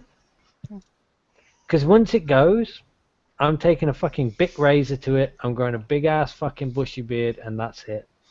Are you not going to do the monk thing? Oh, no, I'm definitely going to do that for a little while. Just for the shits and giggles. Yeah, I will definitely do that for a bit. To be fair, Trevor, I generally just no guard everything off. But I have really, really curly hair. So it either has to be very long or no guarded off, or it looks a fake. But I actually relented and give it a number 2 last time, but that's why I've got hair this time. It was like that picture you put in JV Social a few weeks back. It was full on Kevin Keegan, wasn't it? Yeah, that's all natural. I will say that. I've never done anything with my hair, but I have very, very curly hair. So when I had long hair, it was shoulder length when it was dry and curly. When it was wet, it was wet midway down the back. Yeah, I know a couple of people who are exactly the same. I know a few people who won't purposely grow their hair out because once it gets past a certain length, it goes real curly. Mm. And then because they don't like it curly, they spend ages sort of working it every day. And I'm just like, why the fuck spend so much time on your hair every day? I loved it. Everyone, oh, you've got curly hair now. Yeah, fucking deal with it. I have for 18 years with wankers. So again, it was as much to troll people before trolling people was a thing. Yeah, it's much like being a Tory nowadays. Yeah. Yeah. You do it for shits and giggles and just hope everybody gets the joke in the long run. Hey, I was a young conservative, but that was more about the drinking scene that went along with it. What, being a Tory? A young conservative. Didn't mean I was a Tory. That pretty meant I much went means along- that you were a Tory. No, it meant I got access to the Conservative Club, which meant I got access to cheap booze when I was young. It's a shame you didn't grow up in Worcester. Cheap booze when you're young is pretty much everywhere. Yeah, there weren't many pubs where I grew up. We had a pub in Worcester that's now closed down that would serve you if you're in your school uniform, and the person who used to run it used to be the head of the local licensed victualers. But it was an unwritten thing that he would serve you because if everybody who was young and underage was going in there, They could keep an eye on them. They were you knew causing trouble. you knew who was there, and then you knew who in future would be the ones causing trouble. And it worked. I'm sorry, but it worked. We didn't have half the problems with underage drinking in Worcester that we do now. That's a bloody mess now. Mate, I was in town earlier because Argos was open till 8 and I had to pop down to pick a couple of things up. I was supposed to pop down today before work, but by the time I actually got into town and went to the bank was packed, and then when I got out of the bank, Argos was packed as well, and if I'd have gone in Argos, I'd have been late for work. But they're open till 8 at the moment because it's the run up to Christmas and it's Argos, and I nearly got into 3 fights just because I was in town. I've done all my Christmas shopping online this year. Other than going to Lakeland to get a few bits of equipment for cooking, everything's been done online. Amazon Prime has been fantastic. Sean says I get it all the time getting into clubs because of the clothes I wear. Mrs. says I look like a football thug. Well, you should really stop wearing the Millwall shirt. I'm not allowed in most of the clubs in Worcester because they're mostly owned by the same people. And I'm not allowed in Tramps. What, not even Bushwhackers? They'll let anyone in. And I'm not allowed in Sin. I've been in Bushwhackers on a busy night wearing ripped jeans, a pair of beat-up fucking Converse, and a proper beat-up plaid shirt with a t-shirt underneath, and a hat. Nobody said a fucking word to me because of who I was with. But even now, if I went down to Tramps and I was suited and booted, they wouldn't let me in. It's because the last time I was there, somebody said something that upset me, and I set them straight. In the process of setting them straight, I may or may not have upset a couple of the bouncers. Well, the bouncers have probably changed by now. Yeah, they have. Or are you on a picture with a frame around it saying, do not allow in? Except now the head bouncer is the brother of one of the bouncers who was there in the first place. And I don't want to go in there anyway, shit.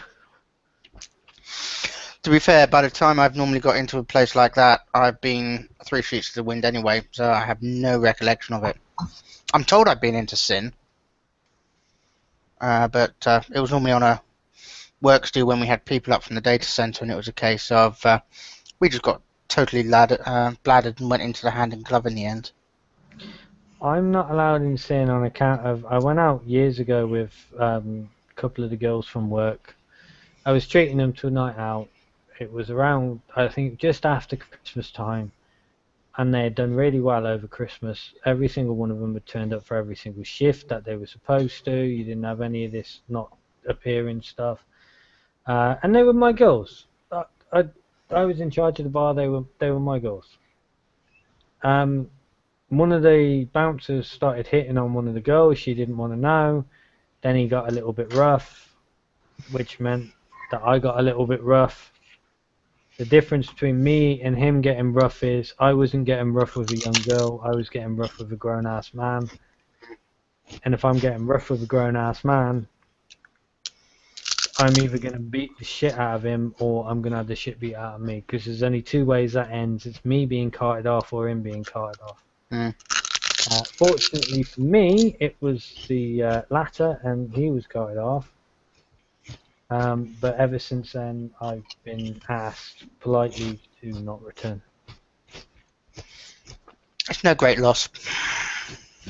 No, it's not no great loss. And at least at the end of the day, I know for a fact that I did the right thing. Yeah. Don't ever fuck with one of my girls. Yeah. I know it makes me sound like a fucking pimp, but when you work so closely with these girls and you see it day in and day out, how they have to be treated sometimes by some of these lecherous old men, you start to get really protective over them. And I loved every single one of my girls. And I wouldn't have a word said against them, and I wouldn't have somebody treat them wrong.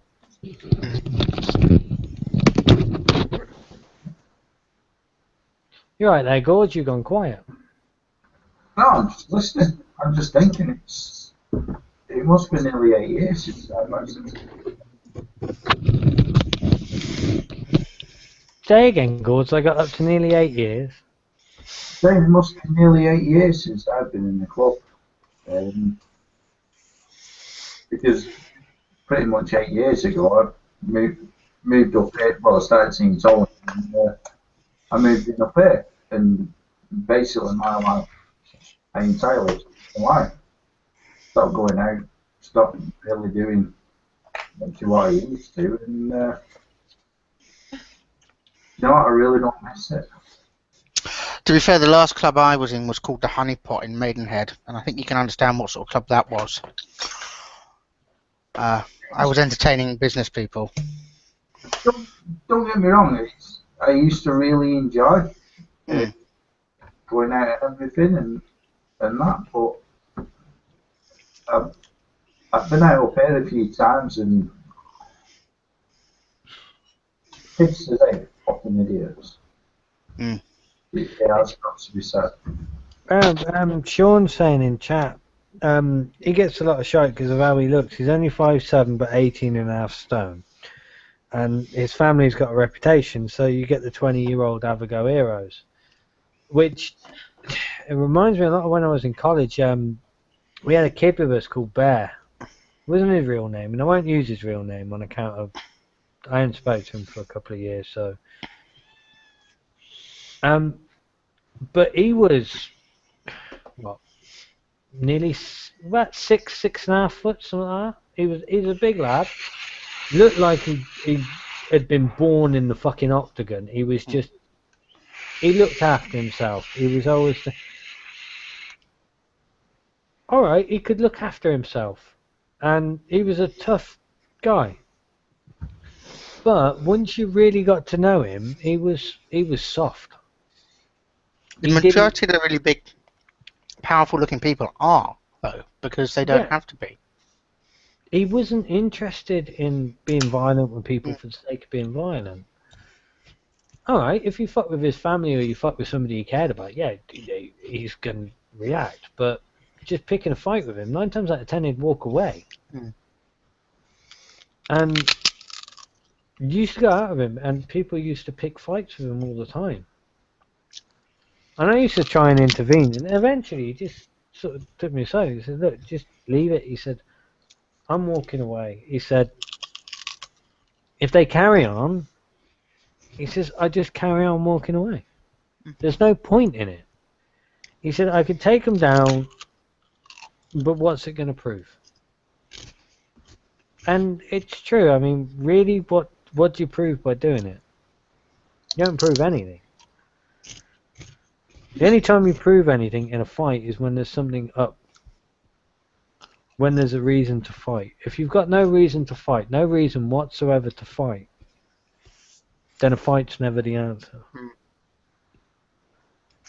Then, you know, I used to drink around bikers and stuff like that, so if two bikers wanted to have a fight, there was a reason behind it. You didn't ask why they wanted to fight, but you knew there was a reason. But they'd take it outside, they'd take it around the corner, they'd take it out of sight, and then 20 minutes, half hour, an hour later, they'd both appear bloodied to hell. They'd sit down and they'd buy each other a drink. Because that's how things used to be settled. There used to be this proper way of doing things, and nowadays there's not a proper way of doing things anymore. It'll sound really old, but most of the thought of is a really good fucking idea. It really is the case. Absolutely, Sean, it's about respect. If somebody doesn't respect me, I can take it. I don't give a shit. I've never asked to be respected by anybody. It's the people that think they deserve respect just because they're in a gang or they've won so many fights. Well, to be quite honest, until I know someone, I don't respect them. Yeah, the problem is a lot of people think respect is demanded. It's not. Respect is earned. Exactly. It's that simple. Respect is earned. You don't demand respect because of who you are or who your family is or who your brother is or your job. That doesn't give you any right to demand respect, and that goes from the Queen or the Prime Minister or anyone else right the way down to the person living on the street. Respect is earned, and it's earned by being a decent person. That's what garners you respect. If you demand respect, you're a fucking idiot. That's simple. And that's the sort of people I always have problems with. People who think that they can demand respect and, you know, do you know who I am? No, I don't give a shit either, mate. 9 times out of 10, I don't know who anyone is. My family has been around here for a very long time. Reed's family as well, and they're both well-respected families in the area. But me and Reed both agree. I mean, we've earned any respect we get is what we've earned from what we've done, not from the legacy of it. We're not legacy. Because it was instilled in me at a very, very, very fucking young age. Just because your family is so, that doesn't mean that you can get away with anything. You still got to go out and you still got to prove yourself. And you still got to earn it. If you don't earn it, you don't get it. And if you don't get it from the family, you're not going to get it from anybody else. And you know, I've got it from the family. The family that I care about, anyway. There's a couple of members of the family who possibly don't even want me around, but I'm not fussed about that because I don't want them around either. So it works both ways, and it's lovely. But I am generally well liked and well respected within my family, and that is enough for me. I don't need anything else. I don't want to be feared and anything like that because I'm not that type of person. I don't resort to violence if I can. Violence is always the last option. Trevor's banged on with what he said there. Scalawags get away with shit from almost day one. Schools can't do anything anymore, so they get away with shit. I think this continues into adulthood. And he's right. And it is. The problem is nowadays that they backed up when they roll into adulthood. Yeah. Go back, even only going back 15 years. If you were a bellend and you were, you know, 18, 19, and you're gobbing off and, oh yeah, and this and that and the other, some fucking bloke could just turn around and, you know, if you pushed him too far, he'd just turn around and give you a crack. And you wouldn't get up because you were an 18-year-old kid. You were a kid. You don't realise that a bloke who, he might only be 24, 25, 26, but if he's done 10 years hard graft, he's developed. Mm. If he turns around and gives you a crack, that's it. It's fucking game over. It's like when me, my brother, and my cousin were caught scrumping. All right, scrumping is not a major crime. It's basically just trespass and a little bit of taking without consent, but mainly trespass. When we got caught by the local bobby, because back then you had local bobbies. It's not been that long since we didn't have local bobbies. I'd just like to point that out to everybody. It's only been a good 10 years since we haven't really had proper local bobbies anymore. We got caught by the local bobby. There was only one of them and 3 of us. Now, nowadays, we'd have done the local bobby over and got away with it. But back then, you saw the local bobby and you knew you was in trouble. But that local bobby knew who we were. Yeah, the local bobby was quite literally a local bobby. He was a man from the local community. Yeah. Known by the local community, taught to the local community. So he didn't have to worry about giving you an hiding. All he had to do was Tell your parents. see you. Yeah. Oh no, mate, he did much worse than tell our parents. I swear to God, he frog marched us round me great nan's. Oh dear. All 3 of us sat in my great nan's living room on the sofa while he was explaining what happened. Yeah, and you got the look of disgust from your nan. Someone who you actually respected. We got more than that. Yeah.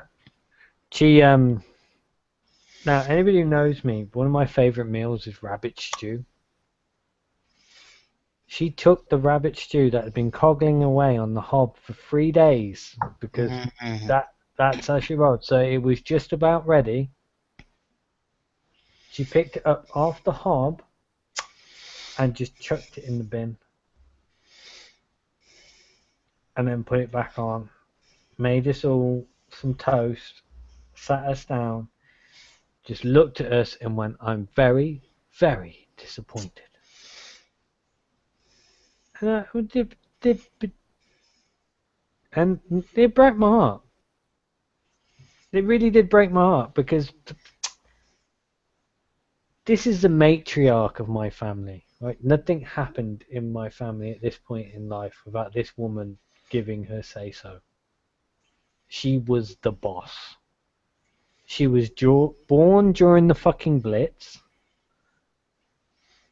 And she endured fucking everything and anything that could ever be thrown at her. Even to the point of when she was going blind, she had glaucoma. And we only operate on one eye at a time. No, do both. Doctors are arguing with her for weeks. No, do both. If you're going to do it, do both. Otherwise, don't bother doing it at all and then I'll figure it out. So they ended up doing both. She recovered. Quit smoking. No, I'm fine. I'll carry on smoking 40 a day. Carried on smoking 40 a day. This woman was a legend. And she is the reason why the women in my family live so long and the men have such short lives. Because the men in my family get to a certain point and we are done with the nagging and we just need a break. Because she teaches all the women in my family everything she knows about being a wife and a mother. She used to do this brilliant thing with my great-granddad dad way before I was born when they were first married. If he was in the pub and he'd miss coming home for his dinner, she didn't leave it in the oven like a lot of women did at that point to go dry and horrible. She took it up to the pub with a knife and fork, put it on the bar, gave it to him, dropped the knife and fork and walked out without saying a word, not a word. And that's one thing that passive aggressive sort of attitude I've always loved about her. I mean, unfortunately, I think I told you guys this story a couple of weeks ago after we had the funeral for her, and it's one of those really weird things Like looking back at 2015, that there's been a lot of sad stuff happen. But thinking about me nan, although she's gone, you've always got that sort of warm, fuzzy, sort of happy stuff that went on. And when you know that somebody has truly, truly lived a life, them passing is just it's par for the course at that point, I think. There's only one So- thing you can do in this life, and that's live it well. Sorry, I'm getting on a bit. Right. But yeah, I mean, so it sort of pushes you in that direction of, do you know what? I might not have the best paying job in the world. I might not have been raised with the most amount of money. I might not be able to buy everything I want. But I've always got everything I need. Which is a thing my dad taught me very, very many years ago. Because when we were growing up, my old man had to work 2 jobs. And even working the 2 jobs, he worked the 2 jobs so my mom could stay at home and raise us. Because my dad feels very strongly about the fact that there should always be somebody around to raise their children. It shouldn't be something that you impart on somebody else. You should raise your own children because your children are a reflection of who you are. So during the early years, my dad wanted my mom to raise us, and we were all born quite close together. And there's 2 years between me and my sister, and there's 18 months between me and my brother. So we were all born pretty close, and my dad just carried on working just so my mom never had to go to work. So if something happened, my mom was always there. I mean, bearing in mind, this was actually back in the day when you left a job, you could go and find a job. And me and my dad have never really seen eye to eye. We've always been at loggerheads, and it's because we're so similar. You know, when you're so similar with somebody, just the way you act and the way you do things, but you have different ideals. Yeah. You're always sort of going to be going at one another. It's exactly And the same with me and my dad. yeah, It won't ever change. no, it don't ever change. But I think as you get older, you sort of learn to appreciate them a bit more. I don't know about you, Gorge, but I never really saw it when I was a teenager. When I was a teenager, it was just opposition.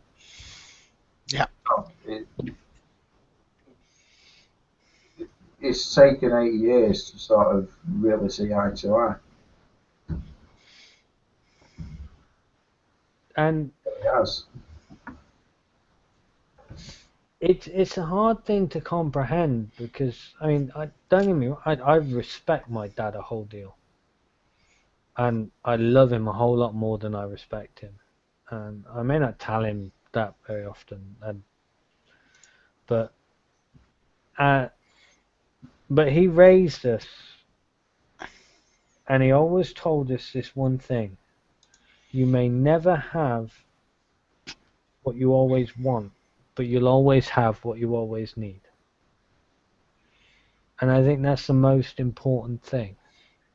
It's not about having the latest and greatest of anything. It's about having what you need to survive. And my mom, oh, bless her, she is a fantastic fucking cook. Alright, she's not going to win any Michelin stars, but you give her half an hour in the kitchen and she'll have a meal set up for 8 to 10 people. My mom still, to this day, even though there's only 3 of them now that live in the house, cannot make a meal for 3 people. She has to make it for half a dozen. I think that's the reason I learnt to cook. It was mainly self-defense against my mother's cooking. See, you're unlucky, man. My mum Yeah. can really cook, and my mum bakes as well. So, Yeah. like, when we were kids, we were all podgy because there was always cakes, rock cakes, you name it. It was always there. Homemade donuts. In fact, the last time she made homemade donuts, she made a big batch of donuts just for me and my brother, and me and my brother sat there on the sofa with these homemade donuts. There must have been about 24 of them on the plate, and we got it down till there was about 4 or 5 left in the space of about half an hour. And there is just a certain point when you've eaten too much donut.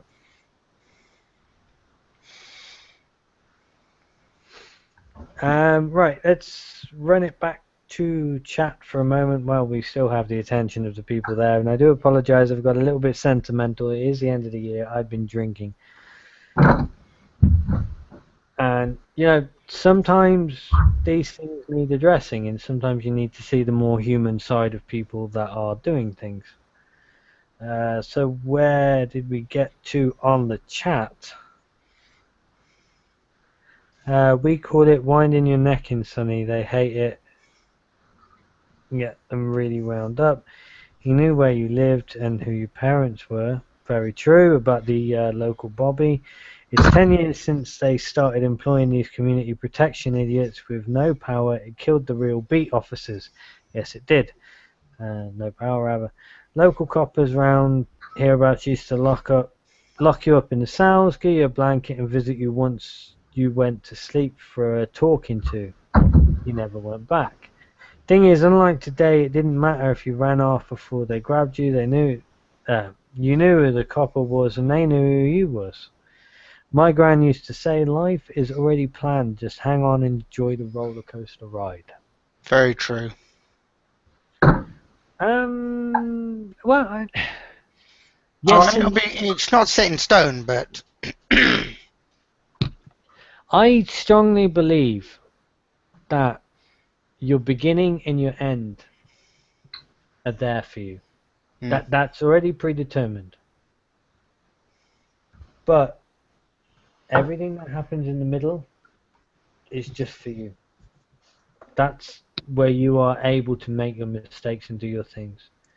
Anybody who leaves us earlier than we would like only ever truly leaves us because they were too good for this world in the beginning.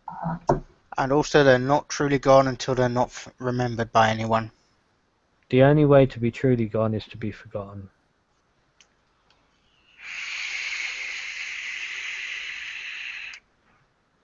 Sean also says he really enjoyed this tonight. They say you don't really get to know someone until they open up. Well done, Ryan. Well, thank you, but I mean, I've always been like this. If you can ever find my poetry, which you won't, you'll see what I mean.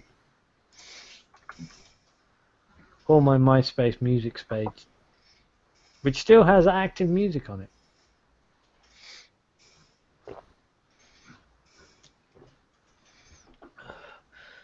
My problem is knowing where my mind can go sometimes. Sometimes I need to have that moment of clarity, and sometimes that moment of clarity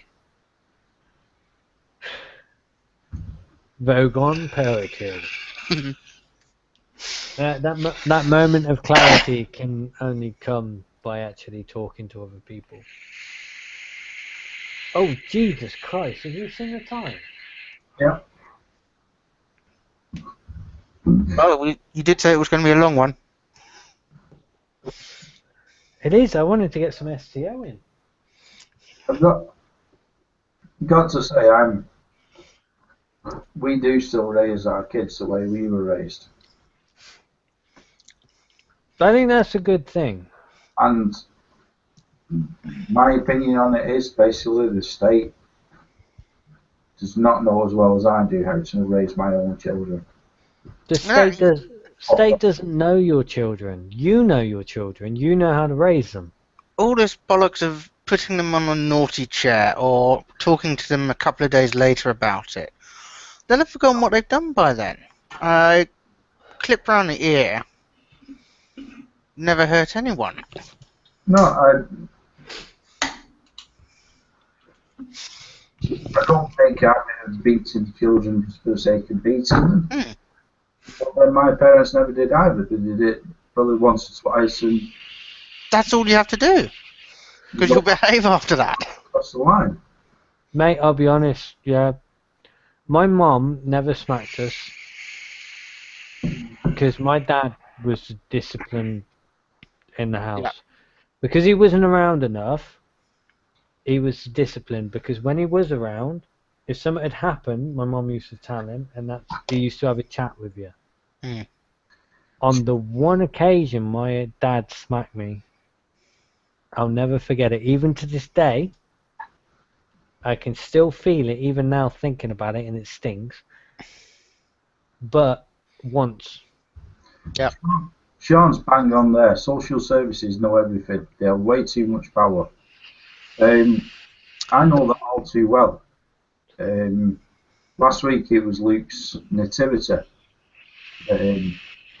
So he had to wear a sheep costume. Like that.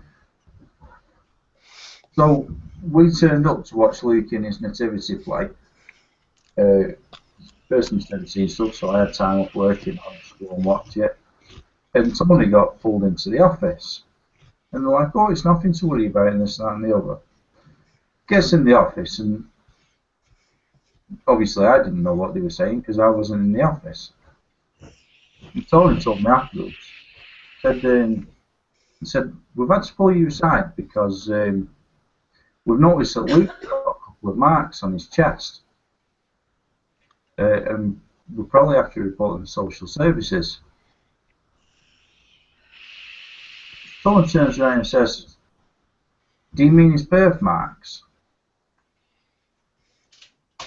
Now, when Luke was born, he had a massive birthmark on his shoulder and a big birthmark on his chest below it. And they were big.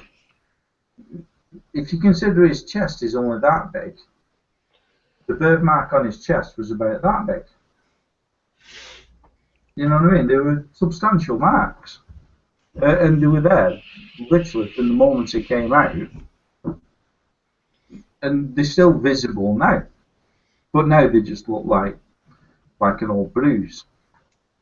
They're slowly going down. I don't know how much experience you have with birthmarks, but they can be quite livid.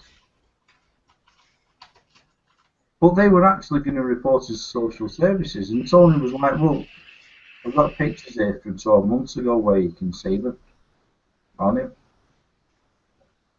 I mean, that's probably a really good thing about having the phone there with all your pictures on, that, you know, you can show that. But My parents would have been in real trouble because I used to go sailing every weekend, and I would come back black and blue. I was sailing small dinghies, 1 or 2 person dinghies, and you get whacked around like anything, especially if you get hit by the boom in a jibe. I'd go into school on a Monday quite regularly with a black eye, and they would have been reported to social services so many times. Just going to put it back to chat for a second. The only time I hit my son, now 24, was when he run in the road and I saw the car coming. Mrs. Trev went spastic on my ass. It is the only time either of my kids were hit by either of us. Both are working in financial services industry and are fine, upstanding young adults. And Sean says, my second eldest lad was about 4 years ago, told his school when he was bad, we put him in the washing machine. Fuck me, the shite hit the fan. In the end, they got it out of him. It was on a cartoon. I mean, this is another thing. I know that there's a saying that, you know, out of the mouth of babes comes truth, but at the same time, it's a lot more difficult, especially for the younger children, to actually differentiate fantasy from reality. So what they see on a cartoon or in a TV series might not be what is actually happening. and they might recount it so honestly that they believe it be true. But kids are kids. I mean, like, when my eldest nephew was young, he's 3 or 4 times in about a month and a half, he was up in A&E. Not because, my sister was beating him or anything like that. Just because he was a kid. And he was raised the same way we were raised. We were raised to make your own mistakes. And it was just about the time when he was beginning to learn to walk. And the first couple of times she thought nothing of it. The second time, when she had to go up to A&E from work because my mum was looking after him, and he'd managed to split his head open flying through the back door in his little walker thing. There's me dad, me brother and me mum all panicking to hell with this tea towel that's soaked in blood because he split his head open. He's there laughing his head off because he thinks it's hilarious. My sister's stressed because she thinks the people at A&E are going to call social services and this, that and the other. And the nurse can obviously see what's going on with my sister, so she takes my sister aside and has a chat with her. And my sister opens up to the nurse and says, look, I'm really worried that somebody's going to contact social services and say I'm not looking after my son. The nurse said, he's a young lad. She said, I expect to see him at least another half a dozen times before he hits puberty. She said, probably another half a dozen times in the next 12 months. He's going to do stuff. He's learning to walk. He's experimenting. He's trying to find his feet. Kids do these things. So what I'm trying to say is, especially to a lot of new parents, don't be so worried about what society will think of your kids, because every single one of us was exactly the same. I was in and out of A&E until I was about 16 years old. For various stupid shit that I had done to myself. And I'm sure we were all probably the same. Some of us probably never got carted to A&E because we haven't got a hypochondriac mother who thinks that, it's the end of the world. That being said, when I did break my arm, my mum thought I was faking it. Just going to put that out there. Was it one of the ones where it was sort of hanging at a strange angle? No, because it was started as a hairline fracture, but because it took so long for anybody to actually fucking treat me, it sort of slipped out of place. Because I was actually sat in the school for nearly 2 hours before they even decided to ring my mother. I'm fortunate in the fact that I haven't got any plates in my arm, because I really didn't want to have to go and get the special passport where you've got, like... Yeah. Because it's just so much ball ache, mate. Honestly, it's so much ball ache to get one of those. Because I went to school with a kid. He's got a metal plate in his face from when he fell and he cracked his skull open. And it takes him about twice as long to get a passport sorted than anybody else, because you've got to have that medical certificate and this, that and the other.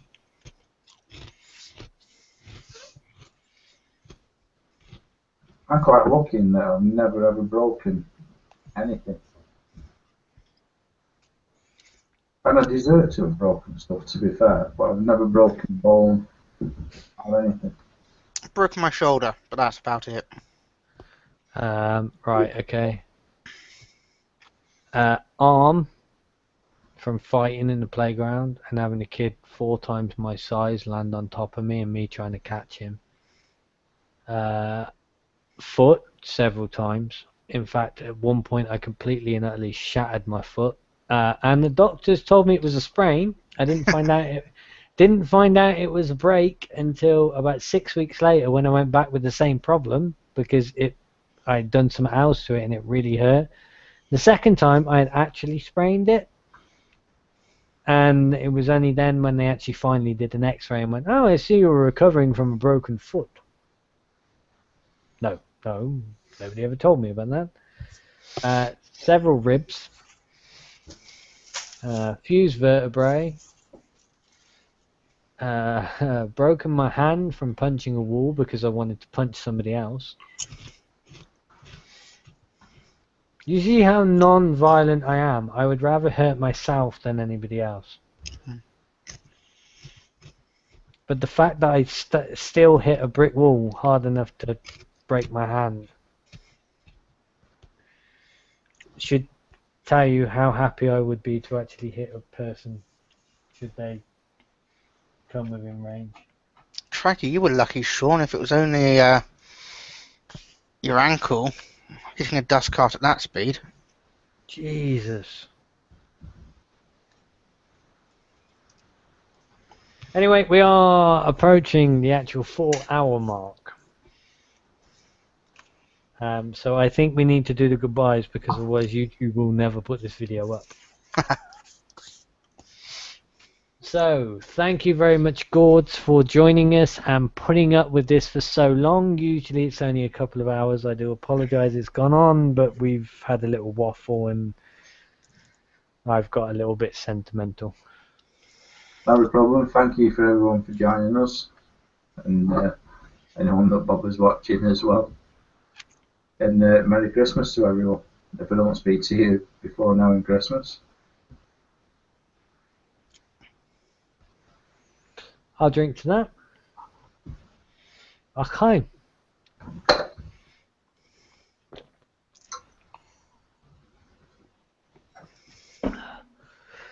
David. Goodbye, everyone. Yuletide greetings. Happy Christmas. Happy Hanukkah. All the others. Try not to drink too much at Christmas and New Year. And see you in the new year.